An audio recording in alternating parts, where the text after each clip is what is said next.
നമുക്കായിരിക്കാം. സ്തോത്രം. ഞാൻ വളരെ വർഷങ്ങൾക്ക് പുറകിൽ പഠിച്ച അനേക പലയിടങ്ങളിൽ പല അവസരങ്ങളിൽ ശുശ്രൂഷിച്ചിട്ടുള്ളൊരു വേദഭാഗമാണ് ഞാൻ രാത്രി നിങ്ങളുടെ മുമ്പിൽ സംസാരിക്കാനായിട്ട് ആഗ്രഹിക്കുന്നത്. അപ്പോൾ ഇവിടെ പ്രാർത്ഥനയ്ക്ക് ആളുകൾ ഉണ്ടായിരുന്നുവെങ്കിൽ നന്നായിരുന്നേനെ.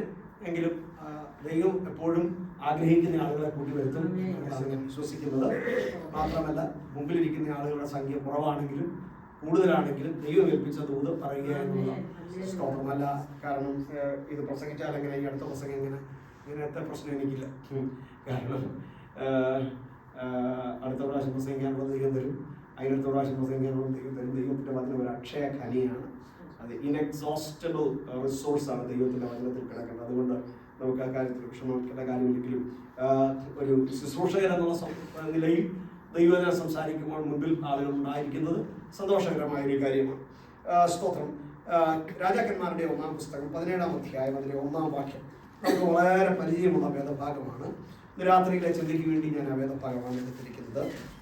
1 Kings chapter 17 verse 1. 1 രാജാക്കന്മാർ 17-ാം അധ്യായം അതിലെ 1-ാം വാക്യം. എന്നാൽ ഗിലെയാദിലെ തിശ്ബയിൽ നിന്നുള്ള തിശ്ബ്യനായ ഏലിയാവ് അഹാബിനോട്, ഞാൻ സേവിച്ചു നിൽക്കുന്ന ഇസ്രായേലിന്റെ ദൈവമായ യഹോവയാണ്, ഞാൻ പറഞ്ഞല്ലാതെ ഈ ആണ്ടുകളിൽ മഞ്ഞും മഴയും ഉണ്ടാകില്ല എന്ന് പരിശുദ്ധനായ കർത്താവേ, അങ്ങയോട് ഞങ്ങൾ ദൈവത്തിന് സ്തോത്രം ചെയ്യുന്നു. അല്പസമയം നിന്റെ വചനത്തിന് മുമ്പ് ഞങ്ങളായിരിക്കുമ്പോൾ ഞങ്ങളോട് സംസാരിക്കണമേ. നിന്റെ വചനത്തിന്റെ അത്ഭുത സത്യങ്ങൾ കാണുവാൻ ഞങ്ങൾ കൃപ തരണമേ. സകല മഹത്വം അർപ്പിക്കുന്നു യേശുക്രിസ്തുവിൻ നാമത്തിൽ തന്നെ.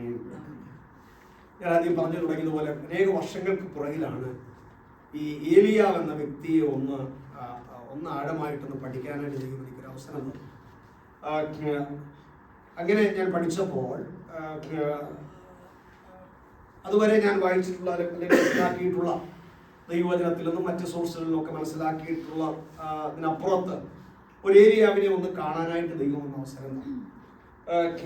അതെൻ്റെ കണ്ണു തുറപ്പിച്ച, എന്നെ ഒത്തിരി സ്വാധീനിച്ച ഒരു കാര്യമായിരുന്നു. നമ്മുടെ പ്രാർത്ഥനകളിലൊക്കെ, നമ്മുടെ ഉപവാസ പ്രാർത്ഥനകളിൽ, നമ്മുടെ മീറ്റിങ്ങുകളിലൊക്കെ ധാരാളം തവണ, 100 കണക്കിന് തവണ നിങ്ങൾ ഏലിയാവിനെ കുറിച്ച് കേട്ടിട്ടുണ്ടായിരിക്കാം.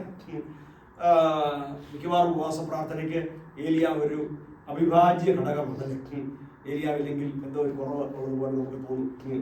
കാരണം നമ്മളൊരു അതിഥി പ്രസംഗനെ പ്രസംഗിക്കാൻ വിളിച്ചാൽ 90% അവർ പോകാറുള്ള സന്ദേശങ്ങളിൽ ഒന്ന് ഏലിയാവിനെ സംബന്ധിച്ച്. ഇനി വേറൊരു വാക്യം വായിച്ചാലും ആ വാക്യത്തിൽ എവിടെയെങ്കിലും ഏലിയാവും കൂടെ കയറി വരാറുണ്ട്. വേദപുസ്തകത്തിൽ വളരെ കുറച്ചിടങ്ങളിൽ മാത്രമേ ഏലിയാവിനെ കുറിച്ച് ഈ ഭാഗം ഒഴികെ എന്ന് പറഞ്ഞാൽ ഈ 1 കിങ്സ് 1 രാജാക്കന്മാരുടെ പുസ്തകം 17-ാം അധ്യായം മുതൽ ചില അധ്യായങ്ങളിൽ നിങ്ങൾക്ക് ഏലിയാവിനെ നിങ്ങൾക്ക് കാണാനായിട്ട് കഴിയും.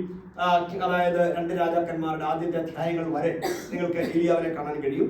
അവിടെ നിങ്ങൾ പിന്നീട് എലീശ അതിനുശേഷം ശുശ്രൂഷിക്കുന്ന കാണാൻ. എന്നാൽ അപ്പാർട്ട് ഫ്രം ദീസ് പാസേജസ്, ഈ ഭാഗം ഒഴികെ പുതിയ നിയമത്തിലേക്ക് പോയാലും പഴയ നിയമത്തിലെ മറ്റു ഭാഗങ്ങളിലും ഏലിയാവിനെ കുറിച്ച് അധികം ഇടങ്ങളിൽ പറഞ്ഞിരിക്കുന്നത് കാണാൻ കഴിയുന്നില്ല. വളരെ കുറച്ച് ഇടങ്ങളിൽ മാത്രമേ പിന്നീട് നിങ്ങൾക്ക് ഏലിയാവിനെ കാണാൻ കഴിയൂ. ചില ഇടങ്ങൾ പറഞ്ഞിട്ടുണ്ട്. അതിൽ ഏറ്റവും പ്രധാനമായി പറഞ്ഞിരിക്കുന്ന, പുതിയ നിയമത്തിൽ പറഞ്ഞിരിക്കുന്ന 1-2 ഭാഗങ്ങളുണ്ട്. അവിടെ ഒന്നാണ് യാക്കോബിന്റെ ലേഖനം. 5-ാം അധ്യായത്തിൽ 17-ാം വാക്യം മുതൽ നമ്മൾ വായിക്കുമ്പോൾ, അതിന്റെ ആ പാരഗ്രാഫ് നിങ്ങൾ വായിക്കുമ്പോൾ പ്രാർത്ഥനയെ കുറിച്ചാണ് യാക്കോബ് തന്റെ ലേഖനം പറഞ്ഞ് അവസാനിപ്പിക്കുന്നത്. ആ പ്രാർത്ഥനയെ കുറിച്ച് പറഞ്ഞ് അവസാനിപ്പിക്കുമ്പോൾ താൻ പഴയ നിയമത്തിൽ നിന്നെടുക്കുന്ന ഒരു ഉദാഹരണം, ഒരു ഇലിസ്ട്രേഷൻ ഏലിയാവ്. ആ 17-ാം വാക്യം എന്താ വായിക്കുന്നത്? ഏലിയാവ് നമുക്ക് സമസ്വഭാവമുള്ള മനുഷ്യനായിരുന്നു, അല്ലെ? മഴ പെയ്യാതിരിക്കേണ്ടതിന് അവൻ പ്രാർത്ഥിച്ചു. 3 സംവത്സരവും 6 മാസവും ദേശത്ത് മഴ പെയ്തില്ല. അടുത്ത വാക്യത്തിൽ അവൻ വീണ്ടും പ്രാർത്ഥിച്ചപ്പോൾ ആകാശത്ത് നിന്ന് മഴ പെയ്തു, ഭൂമിയിൽ ധാന്യം വിളഞ്ഞു. അല്ലെ? അങ്ങനെയാണ് എഴുതിയിരിക്കുന്നത്. മറ്റൊരു ഭാഗം നമ്മൾ കാണുന്നത് ലൂക്കോസിന്റെ സുവിശേഷത്തില് നമ്മുടെ കർത്താവ് സംസാരിക്കുമ്പോൾ അതിന്റെ 4-ാം അധ്യായത്തിൽ കർത്താവ് ഏലിയാവിനെ കുറിച്ച് പറയുന്നുണ്ട്. ലൂക്കോസിന്റെ സുവിശേഷം 4-ാം അധ്യായം 25-ാം വാക്യം നോക്കിക്കേ. 24-25 വാക്യങ്ങൾ. ഏലിയാവിന്റെ കാലത്ത് ആകാശം 3 ആണ്ടും 6 മാസവും അടഞ്ഞിട്ട് ദേശത്തെങ്ങും മഹാക്ഷാമം ഉണ്ടായപ്പോൾ ഇസ്രായേലിൽ പല വിധവമാരുണ്ടായിരുന്നിട്ടും യഥാർത്ഥമായി നിങ്ങളോട് പറയുന്നു. എന്നാൽ സീദോനിലെ സരത്തെയും ഒരു വിധവയുടെ അടുക്കലേക്കല്ലാതെ അവരുടെ ആരുടെയും അടുക്കലേക്ക് ഏലിയാവിനെ അയച്ചിട്ടില്ല എന്ന് നമ്മുടെ കർത്താവ് പറയുകയാണ്. ഈ 1-2 ഭാഗങ്ങളിലാണ് പുതിയ നിയമത്തിൽ നിങ്ങൾക്ക് ഏലിയാവിനെ കാണാൻ കഴിയുന്നത്. അതിനു മുൻപ് സുവിശേഷങ്ങളുടെ ആദ്യം നമ്മൾ കാണുന്നുണ്ട്. യോഹന്നാൻ സ്നാപകനെ കുറിച്ച് പറയുമ്പോൾ ഏലിയാവിന്റെ ആത്മാവോടും ശക്തിയോടും കൂടെ നമ്മുടെ കർത്താവിന്റെ ശുശ്രൂഷയ്ക്ക് മുന്നോടിയായിട്ട് വന്നയാള് യോഹന്നാൻ സ്നാപകൻ. ആ യോഹന്നാൻ സ്നാപകനെ വിളിക്കുന്നത് ഏലിയാവ് എന്റെ ആത്മാവോടും ശക്തിയോടുമുണ്ട്. കർത്താവിനെ കുറിച്ച് ചോദിക്കുമ്പോൾ നിങ്ങൾ എന്നെ ആരെന്ന് പറയുമ്പോൾ ചിലർ ഏലിയാവ് എന്ന് പറയുന്നു, ചിലർ യിരെമ്യാ പ്രവാചകൻ എന്ന് പറയുമ്പോൾ കർത്താവ് പറയുന്നുണ്ട് ഏലിയാവ് വന്നു കഴിഞ്ഞു. കർത്താവിന്റെ ട്രാൻസ്ഫിഗറേഷനിൽ, കർത്താവിന്റെ മറുരൂപമലയിലെ അനുഭവത്തില് 2 വ്യക്തികൾ അവനോട് സംസാരിച്ചതായി നമ്മൾ വായിക്കുന്നുണ്ട്. അതിലൊന്ന് മോശയും മറ്റൊന്ന് ഏലിയാവും തന്നെ എന്ന സുവിശേഷകന്മാർ പറയുന്നുണ്ട്. മലാക്കി പ്രവചനം പറഞ്ഞ് അവസാനിക്കുമ്പോൾ അവിടെയും പറയുന്നത് ഏലിയാവ് വരും എന്നുള്ള നിലയിൽ ആണ് പറയുന്നത്. അങ്ങനെ ചില സൂചനകൾ മാത്രമാണ് നമുക്ക് ഈ ഏലിയാവിനെ കുറിച്ച് ലഭിക്കുന്നത്. പക്ഷെ ഒരു കാര്യമുണ്ട്, ഈ പഴയ നിയമ പ്രവാചകന്മാരിൽ പ്രത്യേകിച്ച് റൈറ്റിംഗ് പ്രോഫറ്റുകളാണെങ്കിലും നോൺ റൈറ്റിംഗ് പ്രോഫറ്റുകളാണെങ്കിലും, Elijah was a non writing prophet. ഏലിയാവിന്റെ പുസ്തകം എന്ന് പറയുന്ന ഒരു പുസ്തകം നമുക്ക് വേദപുസ്തകത്തിൽ ഇല്ല. അദ്ദേഹം ഒരു റൈറ്റിംഗ് പ്രോഫറ്റ് ആയിരുന്നില്ല എന്ന് പറഞ്ഞാൽ പ്രവചന പുസ്തകങ്ങളൊന്നും എഴുതിയ ആളായിരുന്നില്ല. എന്നാൽ റൈറ്റിംഗിനല്ലെങ്കിലും അല്ലാത്ത ചില പ്രവാചകന്മാരെ കുറിച്ചൊക്കെ, മിഖായാവിനെ പോലെയുള്ള ആളുകളെ കുറിച്ചൊക്കെ 1-2 വാക്യങ്ങൾ മാത്രമേ ഉള്ളൂ. പക്ഷേ അവിടെയും അവരുടെ പിതാക്കന്മാരുടെ പേര് എഴുതിയിട്ടുണ്ട്. പ്രത്യേകിച്ച് സക്കറിയാവിന്റെ ഒക്കെ കാര്യം പറയുമ്പോൾ നിങ്ങൾ 1-ാം അധ്യായം 1-ാം വാക്യം സക്കറിയ പ്രവചനം വായിച്ചാൽ അദ്ദേഹത്തിന്റെ പിതാവിന്റെ പേര്, അദ്ദേഹത്തിന്റെ ഗ്രാൻഡ് ഫാദറിന്റെ പേര്, അദ്ദേഹത്തിന്റെ മുതുമുത്തച്ഛന്റെ പേര് പോലും അവിടെ എഴുതി വെച്ചിരിക്കുന്ന കാണാൻ പറ്റും. യിരെമ്യാവിന്റെ കാര്യത്തിൽ ചിലരുടെ ഗോത്രങ്ങൾ എഴുതിയിട്ടുണ്ട്, അവരുടെ കുടുംബം എഴുതിയിട്ടുണ്ട്, അവരുടെ മാതാപിതാക്കളെ കുറിച്ച് എഴുതിയിട്ടുണ്ട്, അറ്റ്ലീസ്റ്റ് അവരുടെ പിതാക്കന്മാരെ കുറിച്ച് എഴുതിയിട്ടുണ്ട്, അവരുടെ ഫാദേഴ്സ് ഫാദർ, ഗ്രാൻഡ് ഫാദർ അങ്ങനെ എഴുതിയിട്ടുണ്ട്. എന്നാൽ ഈ ഏലിയാവിനെ കുറിച്ച് ഇതൊന്നും എഴുതിയിട്ടില്ല. പഴയ നിയമ പ്രവാചകന്മാരിലെ ഏറ്റവും ഒബ്സ്ക്യൂറായ, the most unknown person is the prophet Elijah. ഏലിയാവ് എന്ന പ്രവാചകനാണ് പഴയ നിയമത്തിലെ ഏറ്റവും അജ്ഞാതനായ പ്രവാചകൻ. നിങ്ങൾ ചോദിക്കുകയാണ് ഏലിയാവിന്റെ പിതാവ് ആരാ? ഓരോരുത്തർ നിങ്ങൾക്ക് വായിക്കാൻ പറ്റില്ല. ഏലിയാവ് ഏത് ഗോത്രക്കാരനാണ്? Nobody knows. ഏലിയാവിന്റെ വീട് എവിടെയാണ്? ഏലിയാവ് ഏത് നാട്ടുകാരനാണ്? ഇപ്പൊ നമ്മൾ വായിച്ചെടുത്തുണ്ട് ഗിലെയാദിലെ തിസ്ബയിൽ നിന്നുള്ള തിസ്ബിയനായ ഏലിയ. പക്ഷെ വേദപുസ്തക ജിയോഗ്രഫി പഠിക്കുന്ന ആളുകൾ പറയുന്നത് ഗിലെയാദിൽ ഒരു തിസ്ബ ഇല്ലെന്നാണ്. ഗിലെയാദിൽ ഒരു തിസ്ബ ഇല്ല. അത് അങ്ങനെ ഇനി ഉണ്ടെങ്കിൽ തന്നെ അത് വളരെ ഫേമസ് ആയ സ്ഥലമല്ല, വളരെ വളരെ അൺനോൺ ആയിട്ടുള്ള ഒരു സ്ഥലമായിരിക്കണം. അതുകൊണ്ട് ആളുകൾക്ക് ഭയങ്കര കൺഫ്യൂഷൻ, എവിടെയാണ് ഈ ഗിലെയാദിലെ തിസ്ബ. അപ്പോൾ എന്ന് പറഞ്ഞാൽ തന്റെ ലൊക്കാലിറ്റിയെ കുറിച്ച് അറിയില്ല, തന്റെ സ്ഥലം ഏതാണെന്ന് അറിയത്തില്ല, തന്റെ ഹോം ടൗൺ ഏതാണെന്ന് അറിയത്തില്ല, തന്റെ ഗോത്രം ഏതാണെന്ന് അറിയില്ല, തന്റെ മാതാപിതാക്കൾ ഏതാണെന്ന് അറിയത്തില്ല. എന്ന് പറഞ്ഞാൽ ഏലിയാവ് മോസ്റ്റ് ഒബ്സ്ക്യൂർ, ഏറ്റവും അറിയപ്പെടാത്ത വ്യക്തികളിൽ, വേദപുസ്തകത്തിന്റെ ഇതര ഭാഗങ്ങളിൽ നിന്ന് ഏലിയാവിന്റെ ഐഡന്റിറ്റി ഒരു വിധത്തിലും നമുക്കറിയാൻ മേലാത്ത ഒരു പ്രവാചകനാണ് ഈ മനുഷ്യൻ. അതിനേക്കാൾ എല്ലാം ഉപരി നിങ്ങൾ വേദപുസ്തകം പഠിക്കുമ്പോൾ വളരെ രസകരമായി തോന്നുന്ന ഒരു കാര്യമുണ്ട്. 17-ാം അധ്യായത്തിന്റെ 1-ാം വാക്യമാണ് നമ്മൾ വായിച്ചല്ലേ. നമ്മുടെ മലയാളം ബൈബിൾ വായിക്കുമ്പോൾ NIV അങ്ങനെ തന്നെയാണ് എഴുതിയിരിക്കുന്നത് എനിക്ക് തോന്നുന്നു. അവിടെ എഴുതിയിരിക്കുന്നത് ആ വാക്യം ഒന്ന് വായിച്ചേ. ഗിലെയാദിലെ തിസ്ബയിൽ നിന്നുള്ള തിസ്ബിയനായ ഏലിയാവ്. ഞാൻ വരുന്നത് കോട്ടയത്തിൽ നിന്ന്. എന്നെ കുറിച്ച് പറയുമ്പോൾ കോട്ടയത്ത് നിന്നുള്ള കോട്ടയംകാരൻ എന്ന് പറയുന്ന കാര്യമുണ്ട്. ഇങ്ങനെ പറയേണ്ട കാര്യമുണ്ട്. തൃശ്ശൂരിൽ നിന്ന് വരുന്ന തൃശ്ശൂർക്കാരൻ എന്ന് പറയുന്ന കാര്യമുണ്ട്. കാരണം തൃശ്ശൂരിൽ നിന്ന് വരുന്നവരൊക്കെ തൃശ്ശൂർക്കാരാ, കോട്ടയത്തിൽ നിന്ന് വരുന്നവരൊക്കെ കോട്ടയംകാരാ. അങ്ങനെയാണ് ഈ ഗിലെയാദിലെ തിസ്ബയിൽ നിന്നുള്ള തിസ്ബിയനായ ഏലിയ. എനിക്ക് തോന്നുന്നു ഇംഗ്ലീഷിലെ ചില വേർഷനിൽ ആ തിസ്ബെ 2 പ്രാവശ്യം എഴുതിയിട്ടില്ല, എന്നാൽ NIV എഴുതിയിട്ടുണ്ട്. Am I right? Right. Now Elijah the Tishbite Yeah. from Tishbe From Tishbe. എന്ന് പറഞ്ഞാൽ മോസ്റ്റ് റിലയബിൾ ആയിട്ടുള്ളെങ്കിൽ നമ്മുടെ ഈ മലയാളം വേദപുസ്തകവും NIV ഒക്കെ ട്രാൻസ്ലേറ്റ് ചെയ്തിരിക്കുന്ന ആ സോഴ്സ് മെറ്റീരിയലുകളിൽ 2 പ്രാവശ്യത്തുണ്ട്. പക്ഷെ നിങ്ങൾ നോക്കിക്കേ, തിഷ്ബ എവിടെയാണെന്ന് അറിയത്തില്ല. ഞാൻ പറഞ്ഞു കൃത്യമായിട്ട് എവിടെയാണെന്ന് അറിയാൻ പറ്റുന്നില്ല. ഗിലെയാദിലാണെന്ന് ഇവിടെ എഴുതി വെച്ചിട്ടുണ്ട്. ഗിലെയാദ് എന്ന വാക്കിനർത്ഥം തന്നെ റോക്കി പ്ലേസ് എന്നാണ്. എന്ന് പറഞ്ഞാൽ നമ്മുടെ നാട്ടിൽ ഒരു മലനാടെന്നൊക്കെ വേണമെങ്കിൽ പറയാം. അപ്പൊ എവിടെയാണ് തിഷ്ബ എന്നറിയില്ല. ആ അറിയത്തില്ലാത്ത തിഷ്ബയെ കുറിച്ച് 2 പ്രാവശ്യം പറഞ്ഞിട്ടുണ്ട്. തിഷ്ബയിൽ നിന്നുള്ള തിഷ്ബ്യനായ ഏലിയ. ആ വാക്യം ഞാൻ അവിടെ ഒന്ന് ബ്രേക്ക് ചെയ്യാം. ഞാൻ നിങ്ങളോട് ചോദിക്കുക, ഏലിയാവിനെ കുറിച്ച് ഒരു 10 വാചകം പറയാൻ, അല്ലെ ഏലിയാവിനെ കുറിച്ച് ഒരു പാരഗ്രാഫ് എഴുതാൻ ചോദിച്ചാൽ മറ്റ് പ്രിപ്പറേഷൻ ഒന്നും കൂടാതെ എഴുതാൻ പറ്റുമായിരുന്നു? എഴുതാൻ പറ്റത്തില്ല.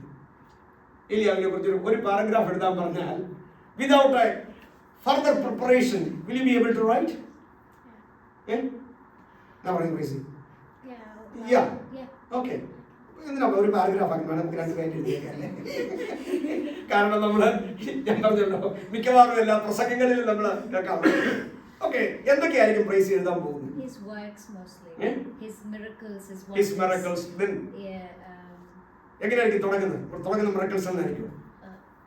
പിന്നെ എലൈജ വാസ് എ ഇപ്പൊ ഞാൻ പറഞ്ഞു Elijah was A prophet. Very good അല്ലെ? അത് പറഞ്ഞാലേ തുടങ്ങത്തുള്ളൂ. അതോ അത് വിടുവോ? അത് പറയാതിരിക്കുവോ? ഏലിയാവ് പ്രവാചകനായിരുന്നു എന്ന് പറയത്തില്ലേ? അത് പറയാതെ നമ്മൾ പറയുമോ? ഇല്ല. കാരണം അതാ പറയേണ്ടത്. കാരണം ഏലിയാവ് ആരായിരുന്നു? പ്രവാചകനായിരുന്നു അല്ലേ? പക്ഷെ നമ്മുടെ കർത്താവ് പറയുമ്പോൾ ആ വാക്യം ഒന്ന് വായിച്ചേ. ലൂക്കോസിന്റെ സുവിശേഷം 4-ാം അധ്യായത്തിന്റെ 24-25 നിങ്ങൾ വായിച്ചില്ലേ? അവിടെ ഒന്ന് വായിച്ചേ. എന്താ വായിക്കുന്നത്?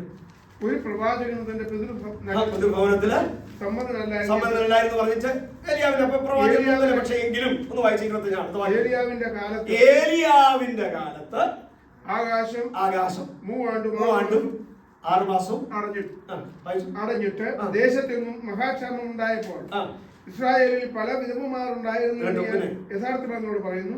എന്നാൽ സീദോനിലെ സരത്തയിൽ ഒരു വിധവയുടെ അടുക്കളേക്കല്ലാതെ അവരിൽ ആരുടെയും അടുക്കളേക്ക് ഏലിയാവിനെ അയച്ചില്ല. ഏലിയാവിന്റെ കാലത്ത് ഏലിയാവിന്. അടുത്ത വാക്യം കൂടെ വായിക്കട്ടെ, രസം. നീ അടുത്ത വാക്യം വാക്യം വായിച്ചേ. എന്നാൽ സീദോനിലെ എലീശാ പ്രവാചകന്റെ കാലത്ത്. എന്നാ പാർഷ്യാലിറ്റിയാണ് നോക്കിയ കർത്താവിന് പോലും അല്ലേ? ഏലീശായെ കുറിച്ച് പറഞ്ഞപ്പോ എന്നാ പറഞ്ഞു? ഏലീശ പ്രവാചകന്റെ കാലത്ത് അല്ലേ? പക്ഷെ ഏലിയാവിനെ കുറിച്ച് പറയുമ്പോഴോ 2 പേരും ഒരേ ക്വാളിഫിക്കേഷനിൽ നിൽക്കുക. 2 പേരും പാസ്റ്റർമാരാ. ഒരാളെ വന്ന് ബ്രദറെന്നും വിളിച്ചു, മറ്റേ ആളെ പാസ്റ്റർ എന്നും വിളിച്ചു. പിന്നെ നമ്മുടെ പൂവം ഉണ്ടാകാൻ വേറെ അല്ലെ? എന്തൊരു ഇൻസൾട്ടിങ് ആണ്. വേറെ ആരും പറയുന്ന ആരാ? കർത്താവ് പറയുന്നത്. എന്താ പറയുന്നത്? ഒരു പ്രവാചകനും തന്റെ നഗരത്തിൽ സമ്മതനല്ല എന്ന് പറഞ്ഞിട്ട് കർത്താവ് പറയുകയാണ് ഏലിയാവിന്റെ കാലത്ത്. വീണ്ടും പറയുകയാണ് ഏലിയാവിനെ അയച്ചത് ഏലിയ പ്രവാചകനെ അയച്ചതല്ല. പക്ഷേ അതേ കർത്താവ് അടുത്ത വാചകത്തിൽ, ഇനി വേറൊരു ഭാഗത്താണെന്ന് പറഞ്ഞിരുന്നെങ്കിൽ നമുക്ക് പ്രശ്നമില്ല, ഇത്രയും പ്രശ്നം നമുക്ക് ഉണ്ടാകത്തില്ല. അടുത്ത വാചകത്തിൽ കർത്താവ് അതേ കോണ്ടെക്സ്റ്റിൽ പറയുകയാണ് എന്നാൽ ഏലീശ പ്രവാചകൻ. അപ്പൊ ഏലീശയെ കുറിച്ച് പറഞ്ഞപ്പോൾ പ്രവാചകൻ എന്ന് പറഞ്ഞു. ഏലിയാവിനെ കുറിച്ച് 2 തവണ റെഫർ ചെയ്തപ്പോഴും at least not once he referred to him as a prophet. കർത്താവിനെ ആരായിട്ട് പറഞ്ഞില്ല? പ്രവാചകനായിട്ട് പറഞ്ഞില്ല. ഇനി നിങ്ങൾ 17-ന്റെ 1 വായിച്ചേ. നമ്മളിപ്പോ വായിച്ച അവിടെ വായിക്കുന്ന എന്നാ? ഗിലെയാദിലെ തിശ്ബയിൽ നിന്നുള്ള തിശ്ബിയനായ ഏലിയ. നമ്മളൊന്നും പത്രപ്രവർത്തനമൊന്നും പഠിച്ചിട്ടില്ല എങ്കിലും ഒരു വാചകം എഴുതി അതിന്റെ തെറ്റ് തിരുത്താനായിട്ട് നമ്മുടെ കയ്യിൽ തന്നാൽ, എഡിറ്റ് ചെയ്യാൻ നമ്മൾ തന്നാൽ അല്ലെ, ഈ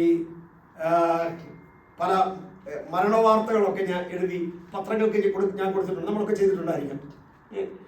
ഈ പ്രത്യേകിച്ച് ഞാൻ നാട്ടിലായിരുന്ന സമയത്ത് മനോരമയുടെ ഓഫീസ് കോട്ടയത്തും കൂടെ ഉള്ളതുകൊണ്ട് ഞങ്ങളുടെ ഏരിയയിൽ ഇവിടെ ആരെങ്കിലും മരിച്ചാൽ മിക്കവാറും വാർത്ത എഴുതി കൊടുക്കുന്നത് ഞാനായിരിക്കും. അത് ഏത് രാത്രിക്ക് കൊണ്ട് കൊടുത്താലും അവർ ഒരു രാത്രി 12 മണി 1 മണി ഒക്കെ വരെ അവരെ ലോക്കൽ എഡീഷനിലേക്ക് ഇടും. അന്നത്തെ കാലത്ത് പോലും. ഇന്നിപ്പോൾ ഒത്തിരി സംവിധാനങ്ങൾ ഉണ്ട്. നമ്മള് സാധാരണ ഒരാളുടെ മരണവാർത്ത എഴുതിക്കൊണ്ട് കൊടുക്കുന്നത് വളരെ ദീർഘമായിട്ടായിരിക്കും. ചില അവസരങ്ങളിലുണ്ട്, ഞാൻ നേരിട്ട് കണ്ടതുകൊണ്ടാണ് പറഞ്ഞിരിക്കുന്നത്. കാരണം പരിചയമുള്ള പല ആൾക്കാരുണ്ടായിരുന്നു. അതിൽ പ്രത്യേകിച്ച് മനോരമയുടെ കോട്ടയത്തെ ഫ്രണ്ട് ഓഫീസിൽ നിൽക്കുന്ന അവിടെ ഒരു അച്ഛനുണ്ടായിരുന്നു. അപ്പം ഞാൻ മിക്കവാറും ഈ രാത്രി വളരെ ലേറ്റായിട്ട് ഈ വാർത്തയെ കൊണ്ട് അവിടെ ചെല്ലുമ്പോൾ എന്നോട് പറയും, ഇന്നടത്ത് ചെന്ന് ആ എഡിറ്റേഴ്സിൻ്റെ ഡെസ്കിൽ കൊടുത്തേക്കാൻ പറയും. അപ്പം ചിലപ്പോൾ ഒരു വലിയ ഡെസ്കിന് ചുറ്റും സബ് എഡിറ്റേഴ്സ് ആയിട്ടുള്ള പല ആളുകൾ, പരിചയമുള്ള ആൾക്കാർ ചിലരുണ്ടായിരുന്നു, അതിനകത്തുണ്ടാകും. അപ്പം നേരെ കൊണ്ട് അങ്ങോട്ട് കൊടുത്തു കഴിഞ്ഞാൽ ഉടനെ അവർ മരണവാർത്തയാണ് എന്നറിഞ്ഞാൽ ഉടനെ അവരവിടെ വെച്ച് വായിക്കും. ആ വായിക്കുമ്പോൾ ഞാൻ എഴുതി കൊടുത്തത് ഒരു ദാക്ഷിണ്യവും ഇല്ലാതെ അവിടെ ഇവിടെയും വെട്ടിക്കളയും എന്ന് മാത്രം കഷ്ടപ്പെട്ട് എഴുതിക്കൊണ്ട് പോയതാണ്. എന്നിട്ട് അവര് ആ വാചകത്തെ 2ഓ 3ഓ ആയിട്ട് ചുരുക്കും. പക്ഷെ നമ്മൾ എഴുതിയ ആശയങ്ങളൊന്നും ചോരത്തില്ല. നമ്മൾ എഴുതി കഴിഞ്ഞയാള് ഇന്നടുത്ത് നിര്യാതനായി, അദ്ദേഹത്തിന് 80 വയസ്സായിരുന്നു എന്ന് എഴുതിയാൽ അദ്ദേഹത്തിന് എന്നുള്ളതും വയസ്സായിരുന്നു എന്നുള്ളതും മാറ്റി വെച്ച് അവരൊരു ബ്രാക്കറ്റ് ഇട്ടേച്ച് അവിടെ 80 ഇടും. അർത്ഥമായിരുന്നു. അങ്ങനെയൊക്കെ മാറ്റും എന്ന് പറഞ്ഞാൽ നമ്മൾ സാക്ഷ്യം പറയുന്ന പോലെ പറയുന്നില്ലേ, നമ്മൾ മനോരമപത്രത്തിൽ ഇടയില്ല. അതുകൊണ്ട് അതിനെ വെട്ടിച്ചുരുക്കി വളരെ പരിമിതമായിട്ട് ആ മീനിങ്ങുകളൊന്നും ചോർന്നു പോകാതെ അവരുടെ അത് എഡിറ്റിംഗ് എന്ന് പറയുന്നത്. നിങ്ങളുടെ കയ്യിൽ ഈ 17ന്റെ 1 തന്നിരുന്നെങ്കിൽ നിങ്ങൾ എങ്ങനെ എഡിറ്റ് ചെയ്തേ? ഇച്ചിരി കുഴപ്പമല്ലേ? പരിശുദ്ധാത്മാവിനെ എഡിറ്റ് ചെയ്യാൻ നമുക്ക് പറ്റുമോ? ദൈവം അതിന് എഴുതിയത് പരിശുദ്ധാത്മാവല്ലേ? പക്ഷെ നിങ്ങൾ മിനിമം ചെയ്യാൻ പറ്റും തോന്നുന്ന ഒരു പരിപാടി എന്തായിരിക്കും? എന്തായിരിക്കും ചെയ്യുന്നത്? പ്രവാചകൻ എന്നുള്ളത് നമ്മൾ ചേർത്തേനെ. ഇനി ഏതെങ്കിലും ഒമിറ്റ് ചെയ്തേനെ? ഒരെണ്ണം മതി എന്നുള്ള വിചാരിച്ചു വെച്ചല്ലേ? ഇപ്പൊ പരിശുദ്ധാത്മാവിന് തെറ്റു വെച്ചു പോകും. പരിശുദ്ധാത്മാവിന് ഗ്രാമർ അറിയത്തില്ലേ? പരിശുദ്ധാത്മാവിന് എഡിറ്റിംഗ് അറിയത്തില്ലേ? സെന്റൻസിന്റെ സ്ട്രക്ചർ അറിയത്തില്ലേ? എന്ന് പറഞ്ഞാൽ എന്നെ അത്ഭുതപ്പെടുത്തിയ ഒരു കാര്യം, തിശ്ബെ എന്നുള്ള കാര്യം 2 പ്രാവശ്യം എഴുതാൻ ധാരാളിത്തം കാണിച്ച പരിശുദ്ധാത്മാവ് പ്രവാചകൻ എന്നുള്ള വാക്ക് 1 പ്രാവശ്യം എഴുതുന്നതിൽ പിശുക്കത്തരവും കാണിച്ചെന്നുള്ളതാണ്. 2 പ്രാവശ്യം തിശ്ബെ എന്ന് എഴുതാൻ പരിശുദ്ധാത്മാവിന് മടിയില്ലായിരുന്നു. പക്ഷേ 1 പ്രാവശ്യം പ്രവാചകൻ എന്ന് എഴുതാൻ പരിശുദ്ധാത്മാവിന് മടിയായിരുന്നു. വളരെ ഫാന്റാസ്റ്റിക് തിങ് അല്ലേ? മറ്റൊന്നുകൂടെ ഉണ്ട്. ഇപ്പൊ നമ്മൾ ചേർക്കുമെന്ന് പറഞ്ഞ കാര്യം അവിടെ ഇല്ല. ഉണ്ടോ? ഇല്ല. എന്താ എഴുതിയിരിക്കുന്നത്? ഗിലെയാദിലെ തിശ്ബയിൽ നിന്നുള്ള തിശ്ബിയനായ ഏലിയാവ് എന്ന് മാത്രമേ എഴുതിയിട്ടുള്ളൂ. അവിടെ എന്തില്ല? പ്രവാചകൻ എന്ന വാക്കില്ല. കർത്താവ് പറഞ്ഞപ്പോഴും പ്രവാചകൻ എന്ന വാക്കില്ല. ഇനി യാക്കോബിന്റെ പുസ്തകത്തിൽ വായിച്ചത് എന്തുവാ? ഒന്നുകൂടെ വായിച്ച 5-ാമത്തെ അധ്യായം 17-ാം വാക്യം. യാക്കോബിന്റെ പുസ്തകം 5:17 എന്താ വായിച്ചത്?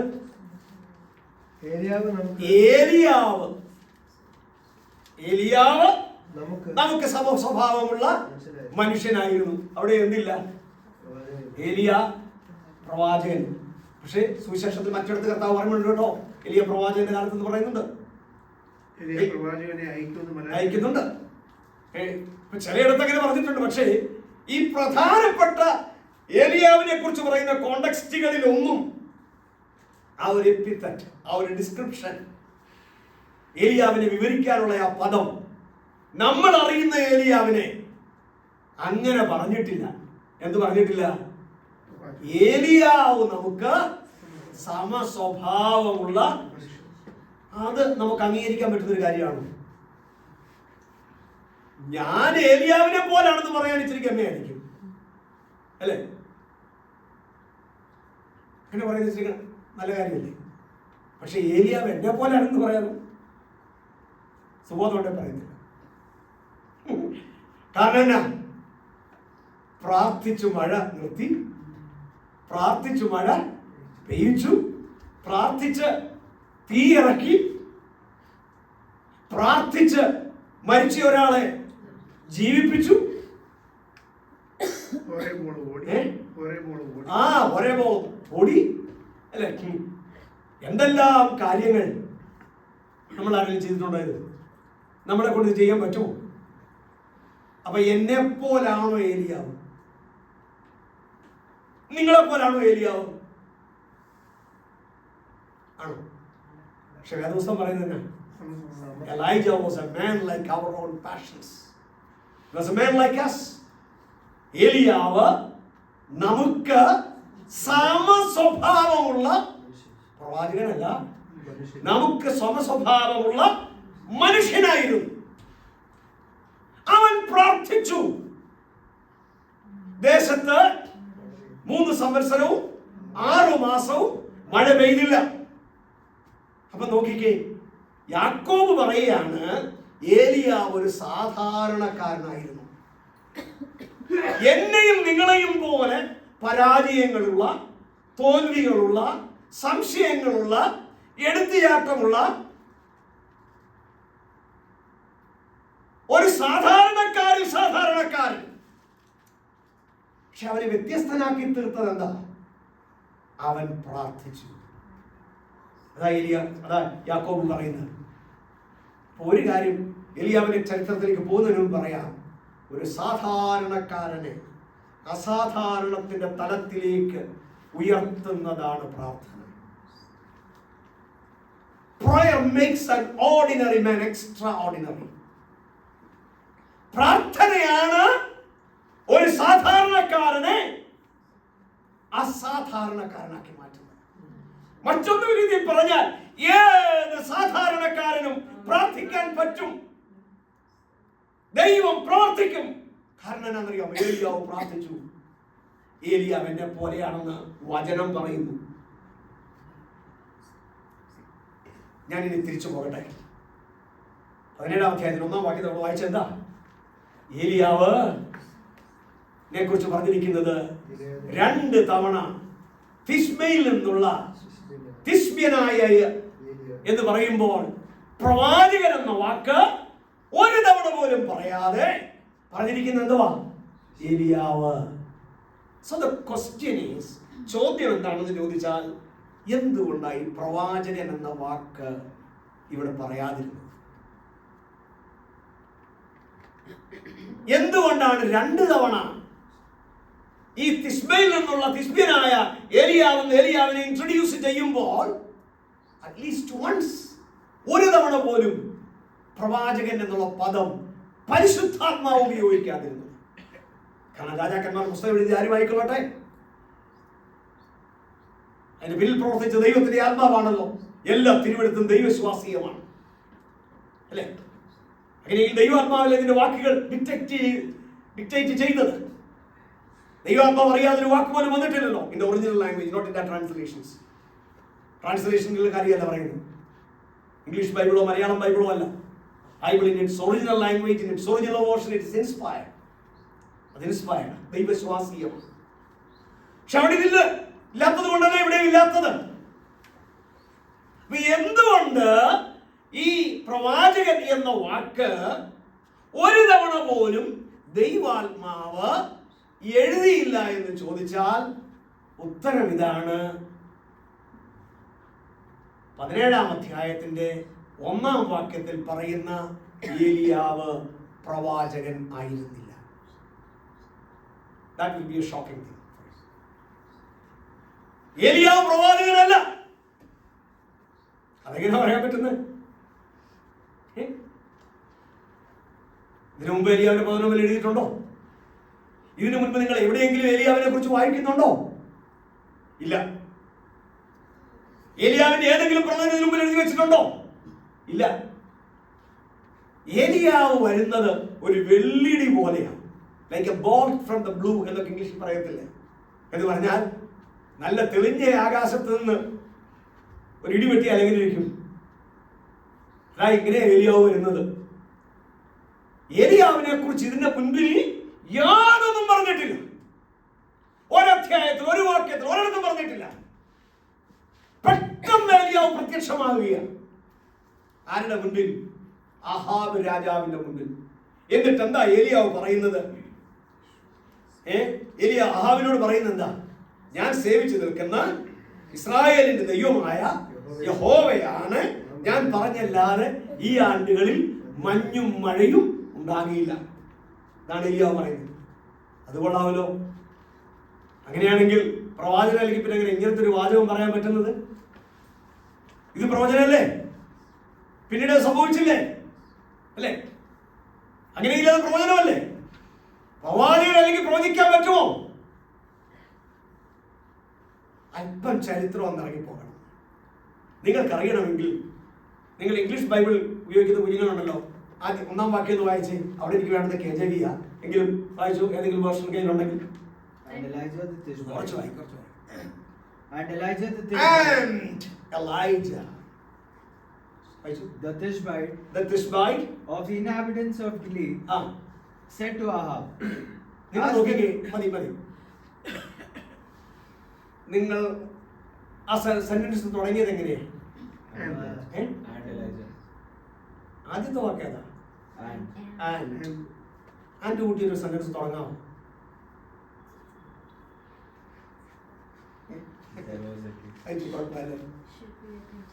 ആൻഡ് എന്ന വാക്കിന്റെ പ്രത്യേകത തന്നെയാണ്. അതൊരു കൺജങ്ഷൻ ആണ് അല്ലേ? കൺജങ്ഷൻ പാർട്സ് ഓഫ് സ്പീച്ച് പഠിച്ചിട്ടില്ലേ? മലയാളത്തിലെ അതിന്റെ ട്രാൻസ്ലേഷൻ എന്തുവാ?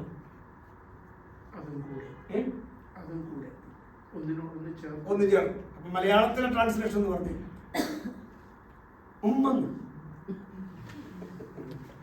ശരിയല്ലേ? രാമൻ ആൻഡ് സീത ഇങ്ങനെ നിങ്ങൾ ട്രാൻസ്ലേറ്റ് ചെയ്യും. അപ്പൊ നിങ്ങൾ എന്താ എങ്ങനെയാണ് രാമന്റെ കൂടെ സീത എന്നാണോ ട്രാൻസ്ലേറ്റ് ചെയ്തത്? അല്ലേ? So can you start a sentence with and? ചെയ്യാൻ പറ്റുമോ? പക്ഷെ ഇവിടെ 17-ാം അധ്യായത്തിന്റെ 1-ാം വാക്യമാണ് അല്ലേ? ഒരു അധ്യായം തുടങ്ങുക ഏത് വാക്കില്? ഒരു കൺജങ്ഷനില്. And അത് ഇച്ചിരി ഗ്രാമർ പ്രശ്നമായി അല്ലേ? അപ്പൊ അതിന്റെ അർത്ഥമുണ്ടോ? ഈ വാചകം കണക്ട് ചെയ്ത് നിൽക്കുന്നത് അതിന്റെ പുറകിലെ വാചകങ്ങളുമായിട്ട്. എന്നല്ലേ അതിന്റെ അർത്ഥം? വേദപുസ്തകം എഴുതിയപ്പം അധ്യായങ്ങളും വാക്യങ്ങളും ഉണ്ടായിരുന്നോ? ഇല്ല. പിന്നീടാണ് അതിനെ നമ്മുടെ സൗകര്യാർത്ഥമാണ് എത്രയോ നൂറ്റാണ്ടുകൾ കഴിഞ്ഞ അതിനെ അധ്യായങ്ങളും വാക്യങ്ങളുമായിട്ട് ഡിവൈഡ് ചെയ്തത്. അങ്ങനെ ഡിവൈഡ് ചെയ്യുമ്പോൾ പഠിക്കാനുള്ള സൗകര്യത്തിനായിട്ടാണ് അധ്യായങ്ങളാക്കി വാക്യങ്ങളാക്കി തിരിച്ച്. അപ്പോൾ ഇംഗ്ലീഷിൽ ആ ട്രാൻസ്ലേഷൻ വളരെ കറക്റ്റ് തന്നെ. ചില ഭാഗ്യങ്ങൾ അങ്ങനെ ട്രാൻസ്ലേറ്റ് ചെയ്തിട്ടുണ്ട്. പുതിയ നിയമത്തിലേക്ക് നമ്മൾ വരുമ്പോൾ ചില വാക്കുകൾ therefore അതും നല്ല കാര്യമാണ്. നമ്മൾ പല സെന്റൻസുകൾ therefore കൊണ്ട് തുടങ്ങാറുണ്ട്. ഒരു കോസ് ആൻഡ് ഇഫക്റ്റ് ആകുമ്പോഴത്തേന്. എന്നാൽ സാധാരണ ആൻഡ് എന്ന വാക്കുകൊണ്ട് ഒരിക്കലും ഒരു സെന്റൻസ് സ്റ്റാർട്ട് ചെയ്യാറില്ല. പക്ഷെ ഇവിടെ സ്റ്റാർട്ട് ചെയ്തിരിക്കുന്നത് എങ്ങനെ? And Elijah. അപ്പൊ അങ്ങനെയെങ്കിൽ അതിന്റെ അർത്ഥം എന്നാ? അതിന് മുകളിൽ പറഞ്ഞ കാര്യങ്ങളുമായിട്ട് നന്നായി ചേർന്ന് നിൽക്കുന്നല്ലേ? അതിന്റെ അർത്ഥം അല്പം കൂടെ ചിന്തിച്ചാൽ ഇതിന്റെ പുറകിലുള്ള കാര്യങ്ങളൊന്ന് പറഞ്ഞാലേ ഈ കാര്യം മനസ്സിലാകത്തുള്ളൂ. ഞാൻ പറഞ്ഞത് നിങ്ങൾ മനസ്സിലാക്കണം. നിങ്ങൾ മറന്നുപോകരുത്. ഞാൻ നിങ്ങളോട് പറഞ്ഞ പ്രധാനപ്പെട്ട ഒരു കാര്യം എന്താണെന്നറിയാമോ? ഈ 17-ാം അധ്യായത്തിന് 1-ാം വാക്യത്തിൽ കാണുന്ന ഏലിയാവ് ആരല്ല? പ്രവാചകൻ അല്ല. ബാക്കിയുള്ള കാര്യങ്ങളൊക്കെ മറന്നു എങ്കിലും ഈ കാര്യം മറക്കരുത്. അദ്ദേഹം ആരല്ല? പ്രവാചകൻ അല്ല. പിന്നെ അദ്ദേഹം ആരാ? പിന്നെ അദ്ദേഹം എന്താ ചെയ്യുന്നത്? സ്തോത്രം. അത് നിങ്ങൾ ഒന്ന് ശ്രദ്ധിച്ചു പോകണമെങ്കിൽ അല്പം ഒന്ന് ചരിത്രം പഠിക്കണം. ഞാൻ പറഞ്ഞു എനിക്ക് ഒട്ടും ഇഷ്ടമില്ലാത്ത സബ്ജക്റ്റാണ് ചരിത്രം. ഒരു ശകലം പോലും എനിക്കിഷ്ടമില്ല. പക്ഷേ ഈ വേദപുസ്തകം പഠിക്കാൻ തുടങ്ങിയപ്പോൾ താല്പര്യമില്ല, ഹിസ്റ്ററിയോട് താല്പര്യമായിരുന്നു. കാരണം പ്രത്യേകിച്ച് ചില കാര്യങ്ങൾ മനസ്സിലാക്കണമെങ്കിൽ ഹിസ്റ്ററി നന്നായി മനസ്സിലായിരിക്കണം. കഴിഞ്ഞ ദിവസങ്ങളിൽ നമ്മുടെ സൺഡേ സ്കൂളിൽ നമ്മൾ പഠിച്ചു, ഇസ്രായേൽ ഒരു രാജ്യമായിരുന്നു അല്ലേ? ആ ഒരു രാജ്യം, ആദ്യ രാജാവാരായിരുന്നു? ശൗൽ. അതിനുശേഷം പിന്നീട് ആര് വന്നു? ദാവീദ്. പിന്നീട് ശലോമോൻ. ശലോമോന്റെ കാലം കഴിഞ്ഞപ്പോൾ ഇസ്രായേൽ രാജ്യം രണ്ടായിട്ട് വിഭജിക്കപ്പെട്ടു. വടക്കേ രാജ്യമെന്നും തെക്കേ രാജ്യമെന്നും. തെക്കേ രാജ്യത്തിന്റെ പേരെന്തുവാ?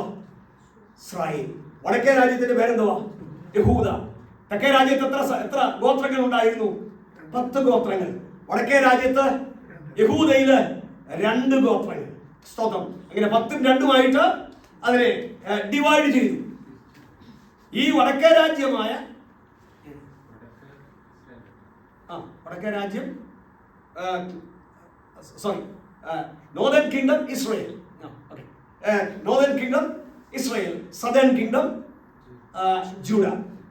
തെക്കേ രാജ്യം യഹൂദ, വടക്കേ രാജ്യം Israel. Thank you for correction. ഇതൊക്കെ കാരണം യെരൂശലേമിന് താഴെയാണ്. അപ്പൊ അങ്ങനെ 10ഉം 2ഉമായി തിരിഞ്ഞു. ഇതില് 2 ഗോത്രങ്ങൾ ഉൾപ്പെടുന്ന യഹൂദയില് ദാവീദിന്റെ സന്തതി പരമ്പരകൾ രാജാവായി തീർന്നു.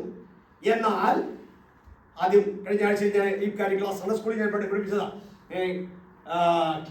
10 ഗോത്രങ്ങൾ തിരിഞ്ഞപ്പോൾ ആരായിരുന്നു അവിടുത്തെ ഒന്നാമത്തെ രാജാവ്? യൊരോബെയാം. യൊരോബെയാം ഒന്നാമൻ. കാരണം പിന്നീടുള്ള ചരിത്രത്തിൽ നിങ്ങൾക്ക് മറ്റൊരു യൊരോബെയാമിനെ കാണാൻ കഴിയും. ഇസ്രായേലിലെ രാജാവായി തീർന്നു യൊരോബെയാം ഫസ്റ്റ്.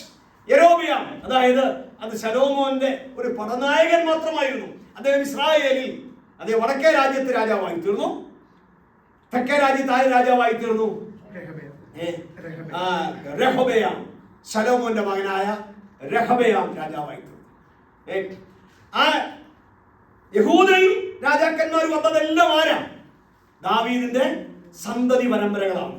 പക്ഷേ ഇസ്രായേലിലെ രാജാക്കന്മാർ ആരായിരുന്നു? ആദ്യത്തെ രാജാവ് ആരാ? യൊരോബെയാം. ആ യൊരോബെയാം ആരായിരുന്നു? ഞാൻ പറഞ്ഞല്ലോ, ശലോമോന്റെ ഒരു പടനായകനായിരുന്നു. അദ്ദേഹം സെൽഫ് പ്രൊക്ലെയിംഡ് കിങ് ആയി. So he was not a chosen king. He was not from a royal family. അദ്ദേഹം ഒരു ജന്മനാ രാജാവായിരുന്നില്ല. അദ്ദേഹം ദൈവത്താൽ തെരഞ്ഞെടുക്കപ്പെട്ട രാജാവുമായിരുന്നില്ല. അദ്ദേഹം ഒരു പടനായകൻ മാത്രമായിരുന്നു. അദ്ദേഹം രാജാവായി തീർന്നു. അപ്പൊ ദൈവത്താൽ നിയമിക്കപ്പെട്ട രാജാവാണോ ഇസ്രായേലിലുള്ളത്? അല്ല. രാജവംശമാണോ അവിടെയുള്ളത്? അല്ല. ഇത് നിങ്ങൾ ഈ ഇസ്രായേലിന്റെ ചരിത്രം പഠിച്ചാൽ കാണാൻ കഴിയും, അവിടെ ഒരു രാജവംശമല്ല രാജാവായി നിന്നത്.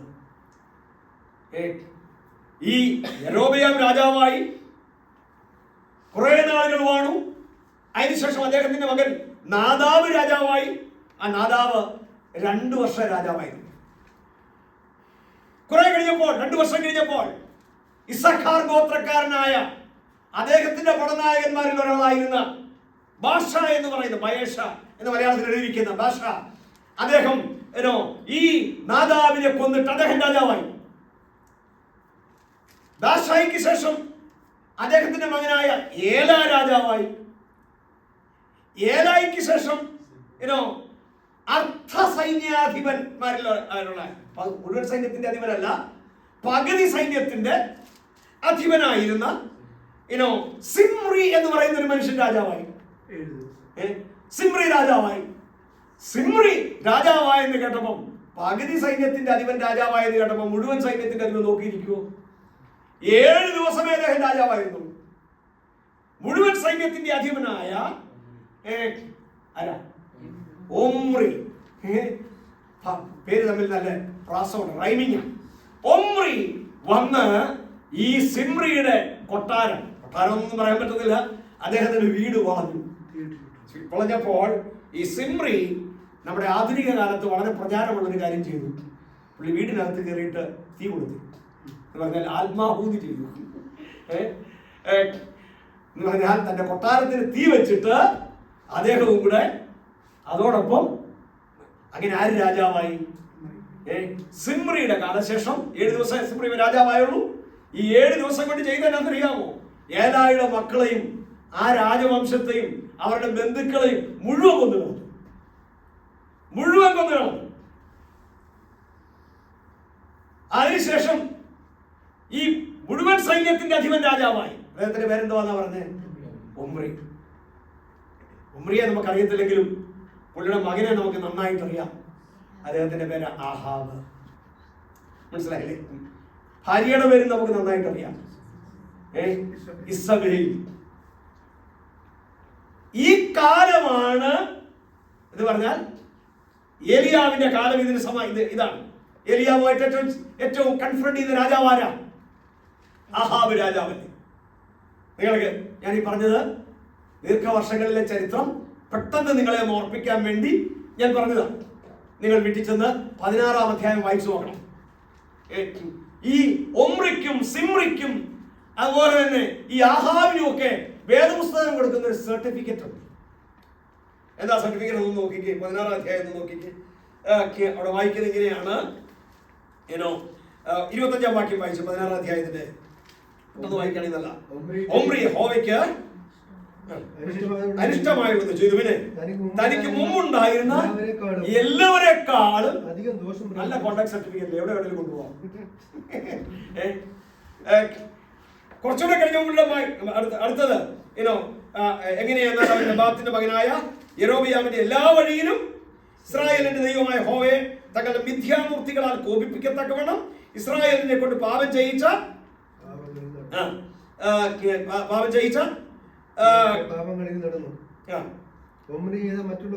വൃത്താന്തങ്ങളും പ്രവൃത്തികളും ഇസ്രായേൽ രാജാക്കന്മാരുടെ വൃത്താന്ത പുസ്തകത്തില് എഴുതി വെച്ചിട്ടുണ്ട്. അതിന്റെ മുകളിൽ എഴുതി വെച്ചിട്ടുണ്ട്. ഇസ്രായേലിൽ രാജാവായിട്ട് ഒമ്രി 12 സംവത്സരം ഉണ്ടായിരുന്നു. ഈ 12 സംവത്സരത്തിലാണ് അദ്ദേഹം ശമരിയ ഇസ്രായേലിന്റെ തലസ്ഥാനമാക്കി തീർക്കുന്നത്.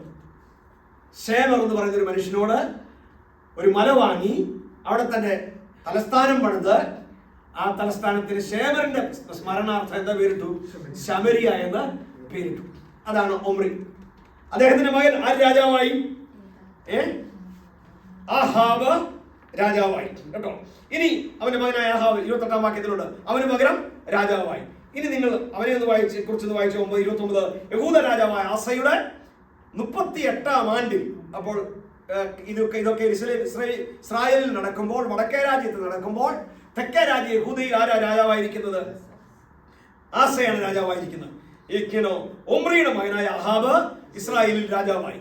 ഒമ്രിയുടെ മകനായ ആഹാബ് ശമരിയയിൽ ഇസ്രായേലിന് 22 സംവത്സരം വാണു. ഇനി അടുത്ത വാചകം, അപ്പന് സർട്ടിഫിക്കറ്റ് കൊടുത്തു, ഇപ്പൊ മകനും കൂടെ ദൈവാത്മാവ് സർട്ടിഫിക്കറ്റ് കൊടുക്കാൻ നോക്കിക്കേ. ഒമ്രിയുടെ മകനായ ആഹാബ് തനിക്ക് മുമ്പുണ്ടായിരുന്ന അപ്പനേക്കാളും, അപ്പന് കിട്ടിയത് അങ്ങനത്തെ സർട്ടിഫിക്കറ്റ് ആണ്, തനിക്ക് മുമ്പുണ്ടായിരുന്ന എല്ലാവരെക്കാളും ഇപ്പൊ മകന് കിട്ടിയിരിക്കുന്ന സർട്ടിഫിക്കറ്റ് അതിനേക്കാളുമാണ്. അധികം യഹോവയ്ക്ക് അനിഷ്ടമായുള്ളത് ചെയ്തു. നെബാത്തിന്റെ മകനായ യെരോബിയാമിന്റെ പാപങ്ങളിൽ നടന്നത് പോരാ എന്ന് തോന്നുമാറ് അവൻ സീദോന്യ രാജാവായ യത്ബാലിന്റെ മകളായ ഇസബേലിനെ ഭാര്യയായി പരിഗ്രഹിക്കുകയും ബാലിനെ ചെന്ന് സേവിച്ച് നമസ്കരിക്കുകയും ചെയ്തു. എവിടുത്തെ രാജാവാ? ഇസ്രായേലിലെ രാജാവ്, 10 ഗോത്രങ്ങൾക്ക് അധിപനായിരിക്കുന്ന രാജാവ്. ഇനി താൻ ശമരി പണിത ബാലിന്റെ ക്ഷേത്രത്തിൽ അവൻ ബാലിനൊരു ബലിപീഠം ഉണ്ടാക്കി. പിന്നെ ആഹാബ് ഒരു അശേര പ്രതിഷ്ഠയും ഉണ്ടാക്കി. അങ്ങനെ ആഹാബ് വീണ്ടും കോൺടാക്ട് സർട്ടിഫിക്കറ്റ് വരുന്നു. ഇസ്രായേലിന്റെ ദൈവമായ യഹോവയെ കോപിപ്പിക്കത്തക്കവണ്ണം തനിക്ക് മുൻപുണ്ടായിരുന്ന എല്ലാ ഇസ്രായേൽ രാജാക്കന്മാരെക്കാളും അധികം ദോഷം പ്രവർത്തിച്ചു. സോക്സ് എടുക്കാനുള്ള സമയമല്ലല്ലോ, കാലമല്ലല്ലോ. അതുകൊണ്ട് കർത്താവ് ദൈവം പറഞ്ഞ് നീ ഒരു ഒറിജിനലും ഒരു ഡ്യൂപ്ലിക്കേറ്റും കൂടെ പിടിച്ചോളാൻ പറഞ്ഞു. നീ അല്ല വേണ്ട 2 ഒറിജിനലും പിടിച്ചോളാൻ പറഞ്ഞു. 2 സർട്ടിഫിക്കറ്റ് കൊടുത്തന്നെ ആക്കി. തനിക്ക് മുമ്പുണ്ടായിരുന്ന സകലരെക്കാളും അധികം ദോഷം പ്രവർത്തിച്ചു. ഞാൻ പറഞ്ഞല്ലോ, ഈ യെരോബെയാം തുടങ്ങി ആഹാബ് വരെയുള്ള രാജാക്കന്മാർ, 7 രാജാക്കന്മാർ, 19 രാജാക്കന്മാർ ഇസ്രായേലിൽ വാണു. യഹൂദയിൽ ഈ 7 രാജാക്കന്മാര് ഇസ്രായേലിൽ ഉണ്ടായ കാലം കൊണ്ട് യഹൂദയിൽ 3 രാജാക്കന്മാരെ വന്നു. മനസ്സിലായില്ലേ? ആദ്യമോടെ ഹോബയാം വന്നു, അതിനുശേഷം അബിയാം വന്നു, പിന്നെ ഇപ്പോൾ നമ്മൾ ഒരാളുടെ പേര് വായിച്ചല്ലോ, ആസ. അപ്പൊ യഹൂദയിലെ എത്രാമത്തെ രാജാവാ? 3-ാമത്തെ രാജാവ്. പക്ഷെ ഇസ്രായേലിൽ എത്രാമത്തെ രാജാവാ? 7-ാമത്തെ. നല്ല ഷോക്ക് ലീവിട, കുറച്ച് ആയുസ് മാത്രമേ ഉള്ളൂ. ഒരാളെ കൊല്ലും, അടുത്തയാൾ രാജാവാകും, ആ പുള്ളിയെ കൊല്ലും, അടുത്തയാൾ രാജാവാകും. എന്നിട്ടും യഹൂദയേക്കാൾ 150 വർഷം പുറകിൽ അവര് പ്രവാസത്തിലേക്ക് പോയി. മനസ്സിലായി? 150 വർഷം പുറകിൽ എന്ന് പറഞ്ഞാൽ ഇസ്രായേൽ പ്രവാസത്തിലേക്ക് പോയത്. അതായത് അവർ അശൂറിലേക്കാണ് പോയത്. ഞാൻ മറ്റു പ്രസംഗങ്ങൾക്ക് പറയുന്നുണ്ട്. ആ അശൂറിലേക്ക് അവർ പോയി കഴിഞ്ഞതിന് ശേഷം വീണ്ടും 150 വർഷം കൂടെ ഏത് രാജ്യം നിലനിന്നു? യഹൂദ നിലനിന്നു. എന്നിട്ടും യഹൂദയിൽ 20 രാജാക്കന്മാരെ ഭരിച്ചു. പക്ഷേ ഇസ്രായേലിൽ 19 രാജാക്കന്മാർ ഭരിച്ചു. അതല്ല എന്റെ വിഷയം. എങ്കിലും തൽക്കാലം പറയാം.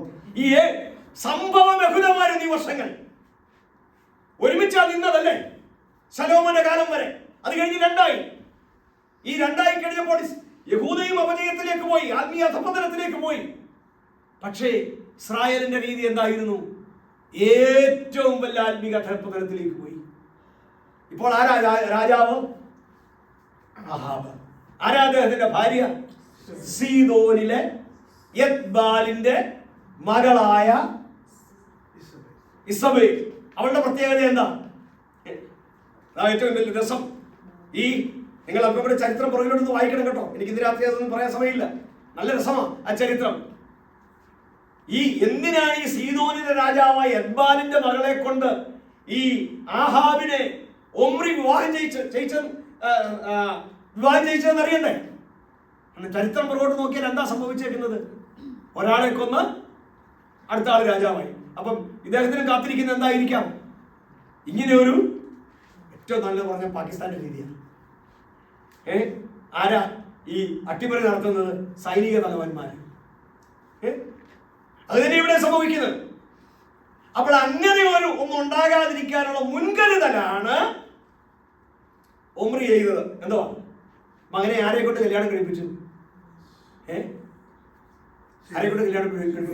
തൊട്ടടുത്ത രാജ്യമായ ഏറ്റവും പ്രബല രാജാവായ സീദോൻ രാജാവായ യത്ബാലിന്റെ മകൾ.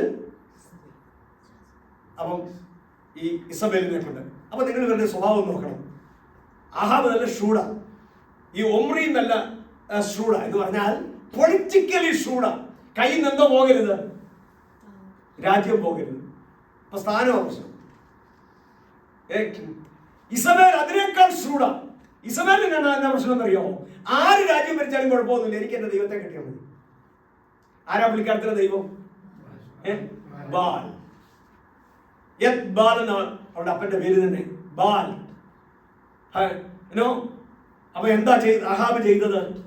അഹാബ് ചെയ്തത് തന്റെ ഭാര്യയായ ഇസബേലിനെ പ്രീതിപ്പെടുത്താൻ വേണ്ടി എന്താ നമ്മളോട് വായിച്ചത്? ബാലിന്റെ ക്ഷേത്രം എവിടെ പണിതു?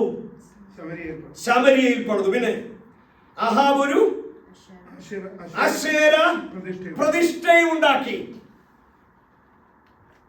കൊടിയുന്നുണ്ടെങ്കിലും പറയാതിരിക്കാൻ പറ്റത്തില്ല. നമ്മുടെ ഇന്ത്യൻ കോണ്ടെക്സ്റ്റിൽ പറഞ്ഞ ശിവനും പാർവതിയും. ബാല പുരുഷ ദൈവമാണ്, അശേര സ്ത്രീ ദൈവമാണ്. അപ്പൊ ഒന്ന് പുരുഷ മൂർത്തി, മറ്റൊന്ന് സ്ത്രീ. രണ്ടുപേരും ഒരുമിച്ച് എവിടെ ഇരിക്കുന്നത്. അപ്പം ബാലിന്റെ ക്ഷേത്രവും പണിതു, പിന്നെ അശേരയുടെ പ്രതിഷ്ഠയും ഉണ്ടാക്കി. എവിടെ തന്നെ വെച്ചു? ശമരിയയിൽ വെച്ചു. ഏത് രാജ്യത്താണ്? ഇസ്രായേലില്ല. ആരാ അവിടെ താമസിക്കുന്നത്? ഇസ്രായേൽ മക്കളിലെ 10 ഗോത്രങ്ങൾ അല്ലേ? സ്തോത്രം. നിങ്ങൾ ഓർക്കണം, മിസ്രൈമിൽ നിന്നും പെസഹ കുഞ്ഞാടിന്റെ രക്തത്താൽ വീണ്ടെടുക്കപ്പെട്ട് മരുഭൂമിയിലൂടെ സഞ്ചരിച്ച് കനാൻ ദേശം ദൈവം അവകാശമായി കൊടുത്ത് യോശുവയുടെ മുമ്പിൽ നിന്ന് ആര് പോയാലും ഞാനും എന്റെ കുടുംബവും ഞങ്ങൾ യഹോവയെ സേവിക്കുമെന്ന് യോശുവ പറയുമ്പോൾ ഞങ്ങളും സേവിക്കുമെന്ന് ഏറ്റുപറഞ്ഞ ദൈവത്തിന്റെ ജനമായവര് ഇപ്പൊ എന്താ സംഭവിച്ചിരിക്കുന്നത്? അശേര പ്രതിഷ്ഠയും വന്നു, ബാലും വന്നു. അപ്പൊ ആരാ അവിടെ ആരാധിക്കാൻ ചെല്ലുന്നത്? ഇസബേല് മാത്രമാണോ? അല്ല, ഭക്തജനങ്ങളുടെ തിരക്ക. മനസ്സിലായില്ലേ? അത് മാത്രമല്ല, ഇപ്പൊ ഇവിടെ സൂക്ഷ്മമായി പഠിച്ചാൽ കാണാൻ പറ്റും, ശമരിയിൽ മാത്രമല്ല ഇസ്രായേലിലെ പലയിടത്തും ഈ ബാലിന്റെ ക്ഷേത്രം പണിതു. പലയിടങ്ങളിലും അശേര പ്രതിഷ്ഠ വെച്ചു. ആരുടെ സാന്നിധ്യത്തിൽ? ആഹാബിന്റെ നേതൃത്വത്തിൽ. അന്യ ദൈവങ്ങളിലേക്ക് പോയി. ഞാൻ പറയാം, ഏത് കാലത്തും ഏത് അനാത്മികതയിലും ചരിത്രം പഠിച്ചാൽ കാണാൻ പറ്റും, ഒരു ചെറിയ ഗ്രൂപ്പ് മൈനോറിറ്റി ഉണ്ട്, ഒരു ചെറിയ ന്യൂനപക്ഷമുണ്ട്. നിങ്ങൾ വിചാരിക്കുക, ഇത്ര അനാത്മികമായ അൺസ്പിരിച്വലായ കാര്യങ്ങൾ ദേശത്ത് നടക്കുമ്പോൾ ആയിരക്കണക്കിന് ആളുകൾ ശമരിയയിലേക്കും മറ്റു സ്ഥലങ്ങളിലേക്കും ഈ ആഹാബിന്റെയും ഇസബേലിന്റെയും ദൈവത്തെ വണങ്ങാൻ, അശേര പ്രതിഷ്ഠയും ബാലിന്റെ വിഗ്രഹത്തിലും. കാരണം അവിടെ എന്താ, കുറച്ചുകൂടെ കഴിയുമ്പോൾ നമ്മൾ കാണുന്നുണ്ടല്ലോ, കർമ്മേൽ പർവ്വതത്തിൽ വെച്ച് നമ്മൾ വായിക്കുമ്പോൾ കാണുന്നത് എന്താ? ബാലിന്റെ പ്രവാചകന്മാർ എത്ര പേരുണ്ട്? 400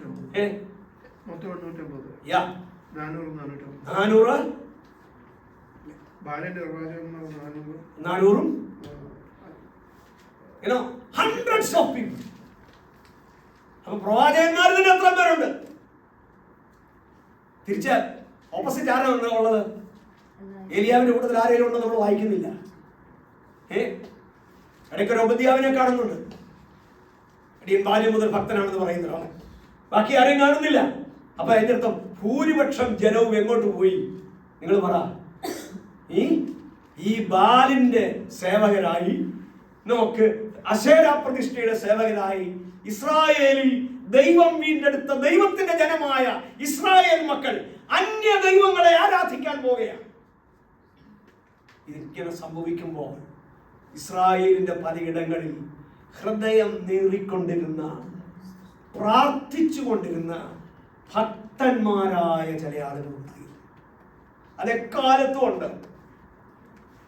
സ്തോത്രം.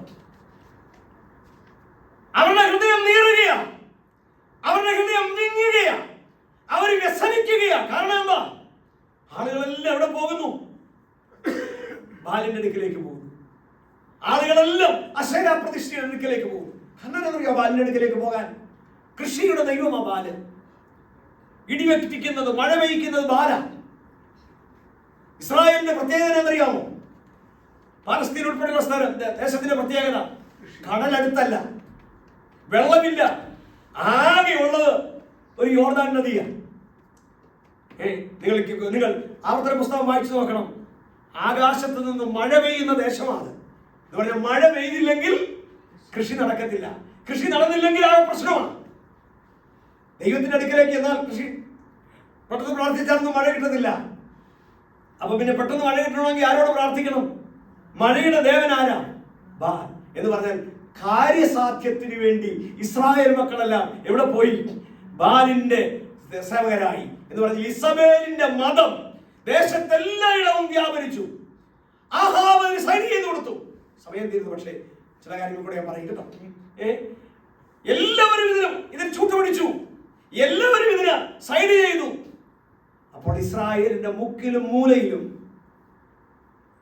ദൈവത്തോട് പ്രാർത്ഥിച്ചുകൊണ്ടിരുന്ന വിശുദ്ധന്മാരായ ചില ആളുകൾ ഉണ്ടായിരുന്നു. ജനത്തിന്റെ അനാത്മീയത കണ്ട് വിഷമിച്ച, ജനത്തിന്റെ ഈ പോക്ക് കണ്ട് ദൈവത്തോട് നിലവിളിച്ച ചില ആളുകൾ. അതിൽ ഒരാളായിരുന്നു ഏലിയ. ഏലിയാവ് പ്രവാചകനായിരുന്നില്ല. അല്പം കൂടെ നിങ്ങൾക്കൊന്ന് വിശദീകരണം ഞാൻ തരാം. അതിനടുത്ത വാക്യം നിങ്ങൾ 16-ാം അധ്യായത്തിൽ വായിച്ചാൽ മതി. ആ വാക്യം ഒന്ന് വായിച്ചേ. അത് നമ്മൾ വായിച്ച 34-ാം വാക്യം. അവന്റെ കാലത്ത്, ആരുടെ കാലത്ത്? ഈ ആഹാബിന്റെ. ഏത് കാലത്ത്? അതിന് മുകളിൽ പറഞ്ഞ സംഭവം എന്താ? ആഹാബും ഇസബേലും ചേർന്ന് ബാലിന്റെയും അശേര പ്രതിഷ്ഠയുടെയും ക്ഷേത്രങ്ങൾ ദേശത്തെല്ലായിടത്തും ഉണ്ടാക്കി. ആ കാലത്ത് എന്ന് പറഞ്ഞാൽ ഏറ്റവും ആത്മീയമായ അധപതിച്ച ഈ കാലത്ത്, ദൈവത്തെ വിട്ടിട്ട് പോകുന്നതിനും ദൈവത്തെ ഉപേക്ഷിക്കുന്നതിനും മടിയില്ലാത്ത ഈ കാലത്ത് മറ്റൊരു സംഭവം കൂടെ നടന്നു. എന്താ സംഭവിച്ചത്? യോശുവ ശപിച്ച നോക്കിയേ, എരിഹോ. അവന്റെ കാലത്ത് ബേഥേലിയനായ ഹീയേൽ എരിഹോ പണിതു. പിന്നെ നൂന്റെ മകനായ യോശുവ മുഖാന്തരം അരുളി ചെയ്ത വചനപ്രകാരം അതിന്റെ അടിസ്ഥാനം ഇട്ടപ്പോൾ അവൻ അബീറാം എന്ന മൂത്ത മകനും അതിന്റെ പടിവാതിൽ വെച്ചപ്പോൾ രഘൂബ് എന്ന ഇളയ മകനും നഷ്ടപ്പെടുന്നു. ആൻഡ് ഇനിയാണ് ആൻഡ് ആരംഭിക്കുന്നത്. അത് സംഭവിച്ചു വരുമ്പോൾ എന്താ, ഗിലെയാദിലെ തിശ്ബയിൽ നിന്നുള്ള തിശ്ബിയനായ ഏലിയാവ് ആഹാബിന്റെ മുമ്പിൽ വന്നിട്ട് പറയാണ്, ഞാൻ സേവിച്ചു നിൽക്കുന്ന ഇസ്രായേലിന്റെ ദൈവമായ യഹോവയാണ്. ഇംഗ്ലീഷിൽ എന്താണ് ഇരിക്കുന്നത്? As the Lord God of Israel, as Jehovah the God of Israel liveth, before whom I stand. മലയാളത്തിൽ വായിക്കുന്ന യഹോവയാണ് എന്നാ വായിക്കുന്നത്. ഞാൻ സേവിച്ചു നിൽക്കുന്ന യഹോവയാണ്. ഇംഗ്ലീഷിൽ വായിക്കുന്നത് അല്പം കൂടെ വളരെ രസകരമായ ഒരു വാചകമാണ്. ഞാൻ ഏത് യഹോവയുടെ മുൻപിലാണോ നിൽക്കുന്നത്, ജീവിച്ചിരിക്കുന്ന ആ ദൈവത്തിന്റെ മുമ്പിൽ ഞാൻ നിൽക്കുകയാണ്. ആ ദൈവം ജീവിച്ചിരിക്കുന്നു. As the Lord God liveth എന്നല്ലേ വായിക്കുന്നത്, live. അപ്പൊ ജീവിച്ചിരിക്കുന്ന ഒരു ദൈവത്തിന്റെ മുമ്പിൽ ഞാൻ നിന്നുകൊണ്ട് നിന്നോട് പറയുകയാണ്. ആരെയാ വെല്ലുവിളിക്കുന്നത്? ആഹാബിനെ, രാജാവിനെ, തിരുവായ്ക്ക് എതിർവായില്ലാത്തൊരു മനുഷ്യനെ. അപ്പോൾ എന്താ ഇവിടെ സംഭവിച്ചത്? വേഗത്തിൽ നീ പറഞ്ഞ് അവസാനിപ്പിക്കാം. അല്പം സമയം ഉണ്ടായിരുന്നു, നല്ലതായിരുന്നു. ഞാൻ പറഞ്ഞല്ലോ, അപ്പം ഇസ്രായേലിന്റെ സ്ഥിതി എന്തുവാ? ഉണർവിന്റെ കാലമാണോ? ആത്മീകമായി നല്ല കാലമാണോ? അല്ല. ആരുടെ മതമാ സ്പ്രെഡ് ചെയ്തുകൊണ്ടിരിക്കുന്നത്? ഇസ്രായേലിന്റെ മതം.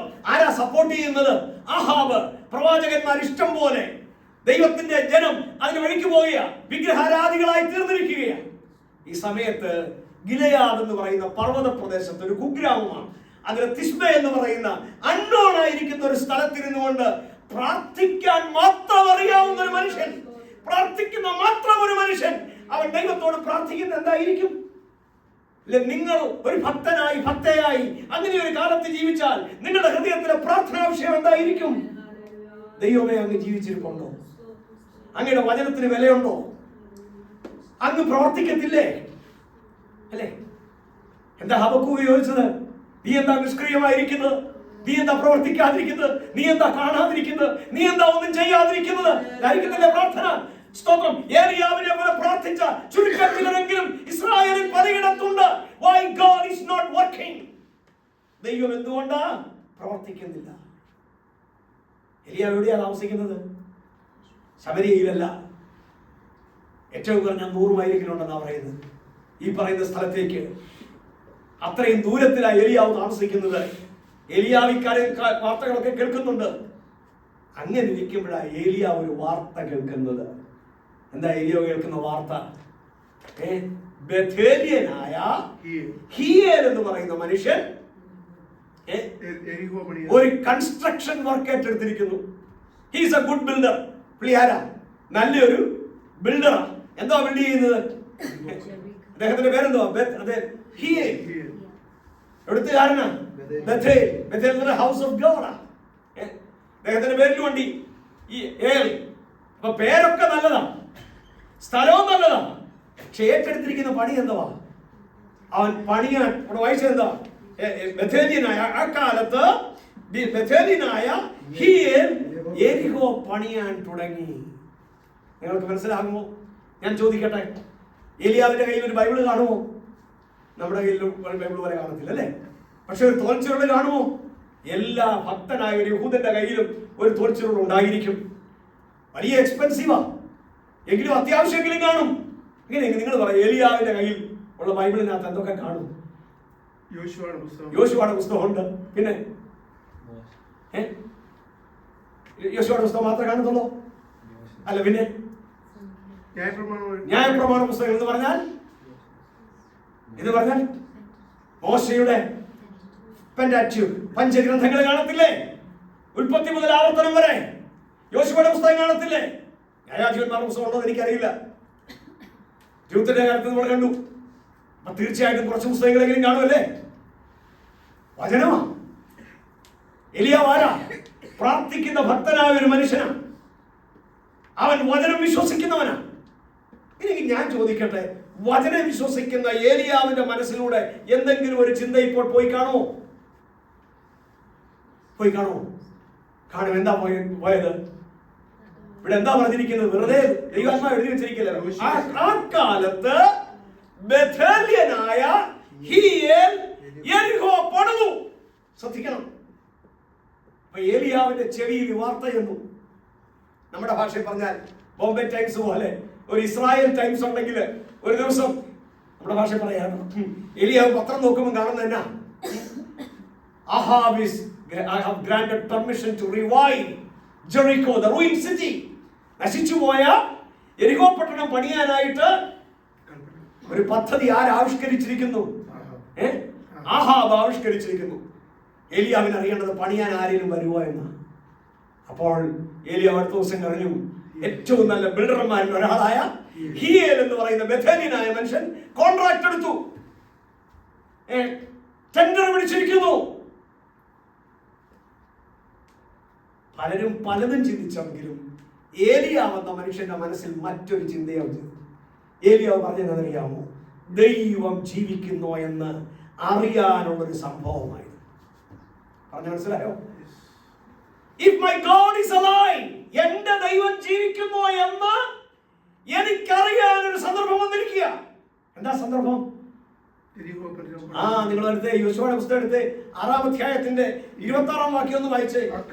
അക്കാലത്ത് യോശുവ ശപഥം ചെയ്തു, ശപിച്ചു. എന്താ ചെയ്തത്? ഈ യെരിഹോ പട്ടണം പണിയാൻ തുനിയുന്ന മനുഷ്യൻ യഹോവയുടെ മുമ്പാകെ ശപിക്കപ്പെട്ടവൻ. പിന്നെ അവൻ അതിന്റെ അടിസ്ഥാനമിടുമ്പോൾ അവന്റെ മൂത്ത മകനും പിന്നെ മൂത്ത മകൻ നഷ്ടമാകും. അതിന്റെ കതക് തൊടുക്കുമ്പോൾ ഇളയ മകനും നഷ്ടമാകും. ഇതാരുടെ പ്രവചനമാണ്? യോശുവയുടെ പ്രവചനമാണ്. യോശുവ എന്നാ പറഞ്ഞിരിക്കുന്നത്? ഈ പട്ടണം ആരെങ്കിലും പണിതാൽ ഫൗണ്ടേഷൻ ഇടുന്ന അന്ന് ആര് മരിക്കും? മൂത്ത മകൻ മരിക്കും. അതിന്റെ കതക് തൊടുക്കുമ്പോൾ, ഗേറ്റ് പിടിപ്പിക്കുമ്പോൾ, ഇനോഗ്രേഷന്റെ അന്ന് ആര് മരിക്കും? അപ്പൊ നിങ്ങളൊന്ന് ഓർക്കണം, ഈ ഏലിയാവ് കുറച്ച് വർക്ക് ചെയ്തു കേട്ടോ. ഏലിയാവ് വർക്ക് ചെയ്തതിനെന്ന് അറിയാമോ? ഞാൻ വിചാരിക്കുന്നത്, വേദപുസ്തകത്തിലെ വാക്യം ചോദിക്കരുത് കേട്ടോ, ഞാൻ വിചാരിക്കുന്നത് ഏലിയാവിന് തിരക്ക് പിടിച്ച ദിവസങ്ങളാണ്. ഏലിയാവ് ഹീയേലിനെ കുറിച്ചൊരു പഠനം നടത്തി.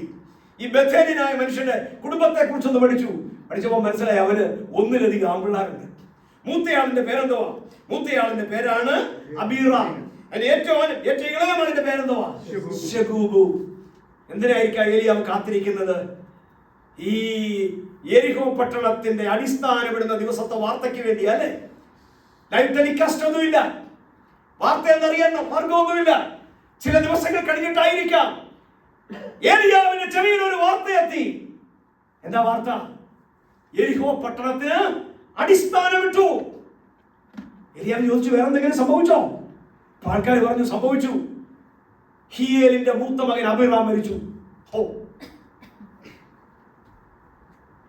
ഏലിയാവിന്റെ സ്ഥാനത്ത് നമ്മളായിരുന്നെങ്കിലോ അന്യഭാഷ പറഞ്ഞല്ലേ?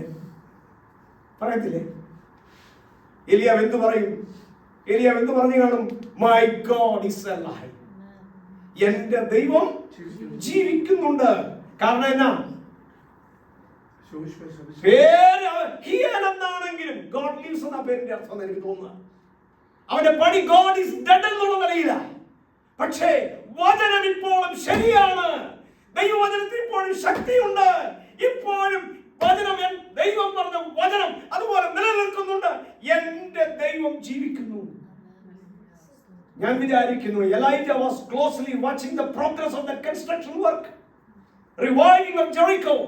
യെരിഹോ പട്ടണത്തിന്റെ പുനരുദ്ധാരണ പ്രവർത്തനങ്ങളെ ക്ലോസ്ലി വാച്ച് ചെയ്യാണ് ആര്? എലൈജ. പണി പുരോഗമിച്ചുകൊണ്ടിരിക്കുമ്പോൾ, ഓരോ സ്പെഷ്യൽ ഘട്ടം കഴിയുമ്പോഴും അങ്ങനെ മനസ്സിലാക്കേണ്ടത്, ഹീയേലിന്റെ ഓരോ മകൻ മരിച്ചു വീണു. അവസാനം ഇനോഗ്രേഷന്റെ ദിവസമായി. ചില തൽമൂദ് സ്റ്റോറീസ് ഒക്കെ അങ്ങനെ പറയുന്നത് എനിക്കറിയാം. ഞാൻ തൽമൂദ് വായിച്ചിട്ടില്ല.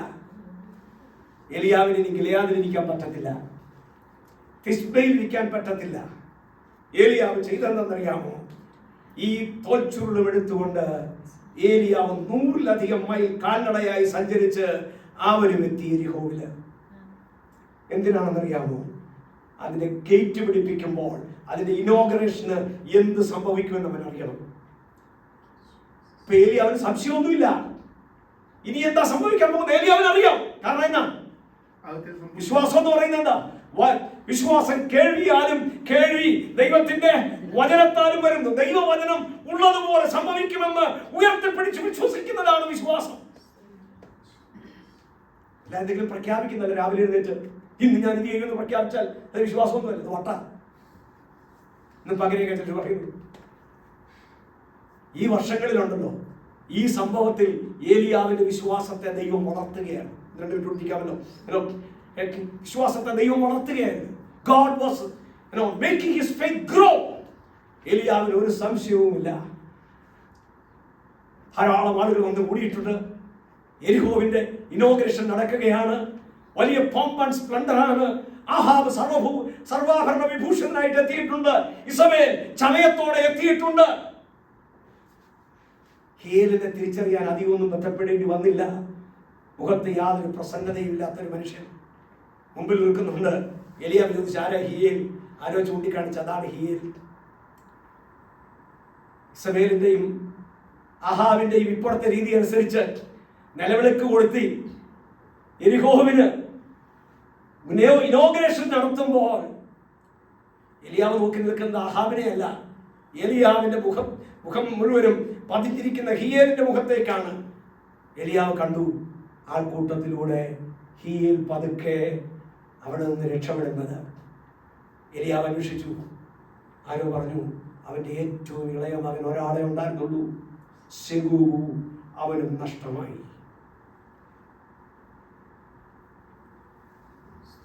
എലിയാവ് അവിടെ നിന്ന് തുള്ളിച്ചാടിക്കാണല്ലേ? ശരിയല്ലേ? ഞാനോ നിങ്ങളോട് മൗനമായി നിൽക്കുമായിരുന്നു. ആയിരക്കണക്കിന് ആളുകൾ വന്നിട്ടുണ്ട്. ഏലിയാവ് ഒറ്റ മനുഷ്യൻ പറഞ്ഞു, my God is alive, my God is alive. എന്റെ ദൈവം ജീവിക്കുന്നു. അതാ ഏലിയാവിന്റെ അർത്ഥം. എന്റെ ദൈവം ജീവിക്കുന്നു, എന്റെ ദൈവം ജീവിക്കുന്നു, എന്റെ ദൈവം ജീവിക്കുന്നു. ആ തൊച്ചു ഉയർത്തിപ്പിടിച്ച് ഒരു മനുഷ്യൻ പറഞ്ഞു, എന്റെ ദൈവം ജീവിക്കുന്നു. അതാണ് ഈ കണ്ടത്.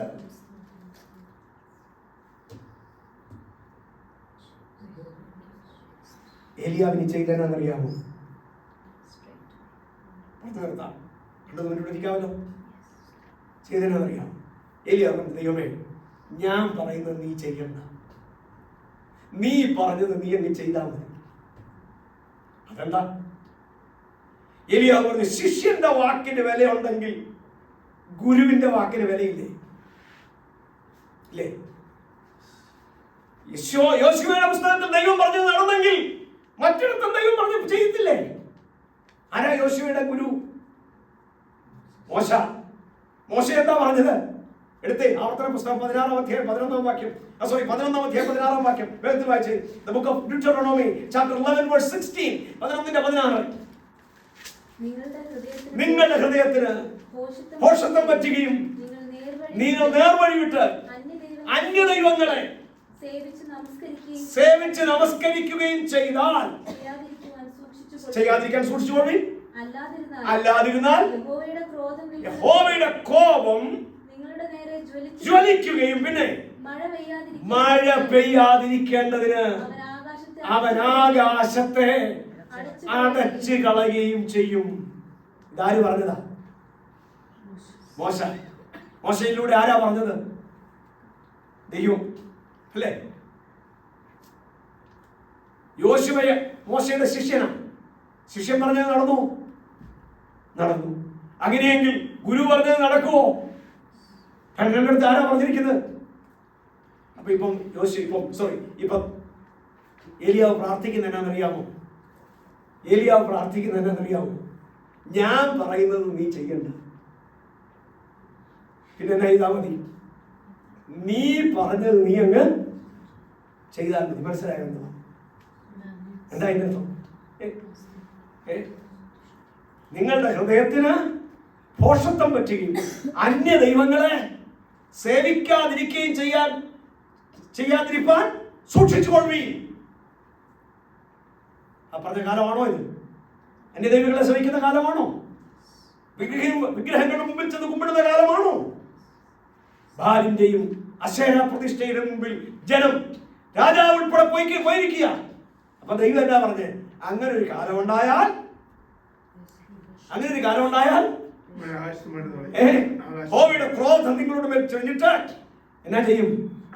ആകാശത്തെ ദൈവം അടയ്ക്കും. അപ്പോൾ ഈ ഏലിയാവിന് ദൂത് എവിടുന്നാ കിട്ടിയത്? എവിടുന്നാ ഏലിയാവിന് കിട്ടിയത്? വചനത്തിൽ നിന്ന്. ഏലിയാവ് പ്രവാചകനാണോ? അല്ല. ഇനി ഞാൻ ചോദിക്കട്ടെ, പഴയ നിയമം നിങ്ങൾ വായിക്കുമ്പോൾ അടുത്ത വാക്യെടുക്കാൻ നേരമില്ല. 18-ാം അധ്യായത്തിന്റെ അവസാനത്തിൽ 18-ാം അധ്യായത്തിൽ വായിക്കുന്നത് എന്നാണെന്നറിയാമോ? ദേശത്ത് 3 ആണ്ട് മഴ പെയ്തിട്ടുണ്ട്. 3 സംവത്സരം ദേശത്ത്. പക്ഷെ കർത്താവ് പറഞ്ഞ എത്ര മാസം? എത്ര 3 ആണ്ടും 6 മാസവും. യാക്കോബ് പറഞ്ഞ എന്താ? 3 സംവത്സരവും 6 മാസവും. അതെങ്ങനെ ശരിയാകുന്നത്? ഇപ്പം മഴ പെയ്യാതിരിക്കണമെന്ന് ഞാൻ പ്രാർത്ഥിച്ചിട്ട് നടന്നാൽ എനിക്കിപ്പോൾ തന്നെ അറിയാം, അല്ലേ? പക്ഷെ ഞാൻ പ്രാർത്ഥിക്കുന്നത് ഒരു ജനുവരി മാസത്തിലാണെങ്കിലോ ഒരു ഡിസംബർ മാസത്തിലാണെങ്കിലോ മഴ പെയ്യുമോ ഇല്ലയോ എന്നറിയാൻ എന്നാ ചെയ്യണം? ഞാൻ ഡിസംബർ മാസത്തിൽ പ്രാർത്ഥിച്ചു ആകാശത്തെ അടയ്ക്കാൻ. ഞാൻ വെളിയിൽ നോക്കി ആകാശം അടഞ്ഞിരിക്കുക. കാരണം മഴക്കാലം അല്ല. പക്ഷെ മഴ പെയ്യുമോ ഇല്ലെന്ന് അറിയണമെങ്കിൽ മഴക്കാലം വരണമല്ലേ? അപ്പൊ ഈ 6 മാസം എവിടെയാവുന്നു ഉൾക്കൊള്ളിക്കുന്നത്? പഴയ നിയമത്തിൽ 3 സംവത്സരം, പുതിയ നിയമത്തിൽ 3 സംവത്സരവും 6 മാസവും. എവിടെയാ തെറ്റുപറ്റി? എങ്ങും തെറ്റുപറ്റിയിട്ടില്ല. ഈ 6 മാസം ഏലിയാവ് തിരിച്ച് ഗിലെയാദിലേക്ക് പോയിട്ട് പ്രാർത്ഥിച്ചുകൊണ്ടിരിക്കുകയായിരുന്നു. സംശയമൊന്നുമില്ല, ഒരു സംശയവുമില്ല. പണ്ട് ഏലിയാവ് സംശയിക്കുന്നവനായിരുന്നു. അവൻ ചോദിച്ചത് ദൈവം പ്രവർത്തിക്കുന്നുവെന്ന്, ദൈവം ജീവിക്കുന്നുവെന്ന്. ഇപ്പൊ ഏലിയാവ് സംശയമുണ്ടോ? ഇല്ല. എന്താ അവന് മനസ്സിലായി? ദൈവം പ്രവർത്തിക്കുന്നു, ദൈവത്തിന്റെ വചനം സത്യമാണ്. അവൻ എല്ലാ ദിവസവും മോർണിംഗ് ഡിവോഷൻ എന്താണെന്ന് അറിയാമോ? അവന്റെ ക്വയറ്റ് ടൈം എന്താണെന്ന് അറിയാമോ? ആവർത്തന പുസ്തകമാണ്.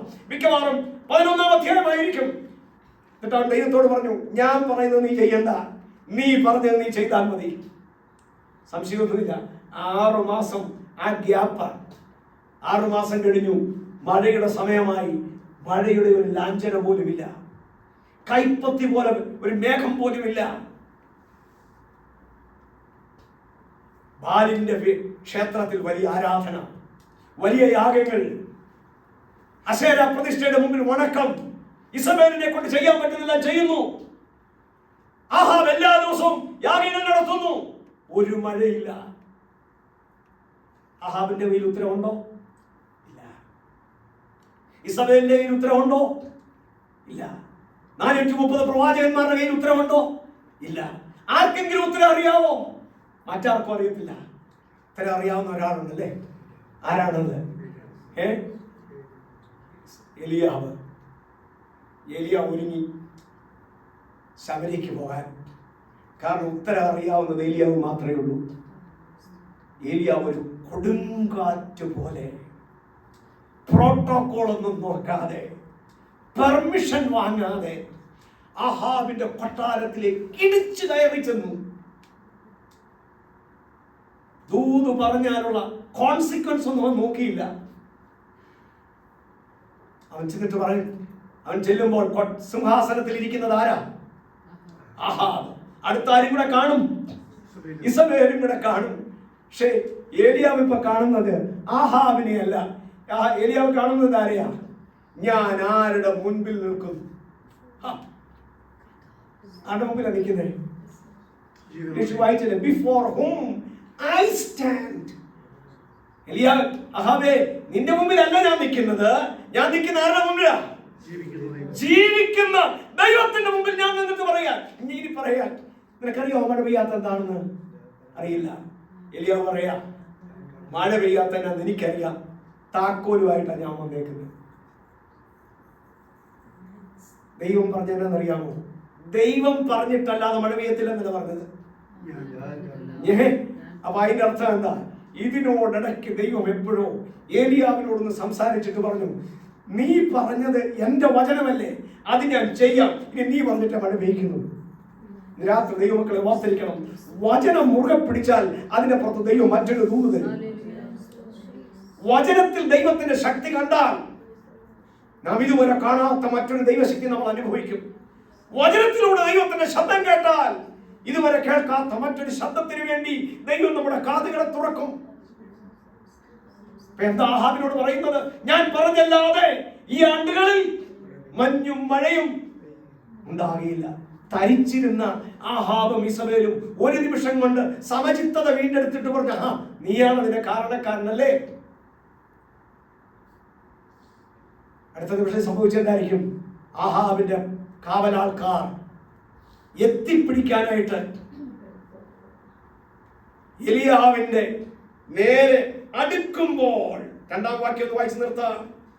പിന്നെ അവന് യഹോവയുടെ അരുളപ്പാട് ഉണ്ടായത് എന്തെന്നാൽ, നീ ഇവിടെ നിന്ന് പുറപ്പെട്ട് കിഴക്കോട്ട് ചെന്ന് യോർദാന് കിഴക്കുള്ള കെരുത്തു തൊട്ടിനരികെ. This is the first time Elijah is hearing a God's voice in his own ears. അല്ലെങ്കിൽ ഇതാണ് അവന്റെ പ്രവാചകനായി ദൈവം നിയമിക്കുന്നത് ഇവിടെയാണ്. ചുരുക്കി പറഞ്ഞാൽ അവൻ ആദ്യമായിട്ടൊരു ദൈവശബ്ദം. ഞാൻ ചോദിക്കട്ടെ, ഈ രണ്ടാം വാക്യം ഉൽപ്പത്തി പുസ്തകത്തിൽ എഴുതിയിട്ടുണ്ടോ? ആവർത്തനത്തിൽ എഴുതിയിട്ടുണ്ടോ? യോശുവയുടെ പുസ്തകത്തിൽ എഴുതിയിട്ടുണ്ടോ? ആദ്യത്തെ ദൂത് എവിടുന്നാ കണ്ടെത്തിയത്? വചനത്തിൽ നിന്ന്. ഇപ്പോഴത്തെ ദൂത് എവിടുന്നാ വരുന്നത്? ഇത് അവന് വേണ്ടി മാത്രമുള്ളതാ. അവനെ എത്തിപ്പിടിക്കാനായിട്ട് ആഹാബിന്റെ കിങ്കരന്മാർ അടുത്ത് വരുമ്പോഴാ, ഗോ ആൻഡ് ഹൈഡ് യുവർസെൽഫ്.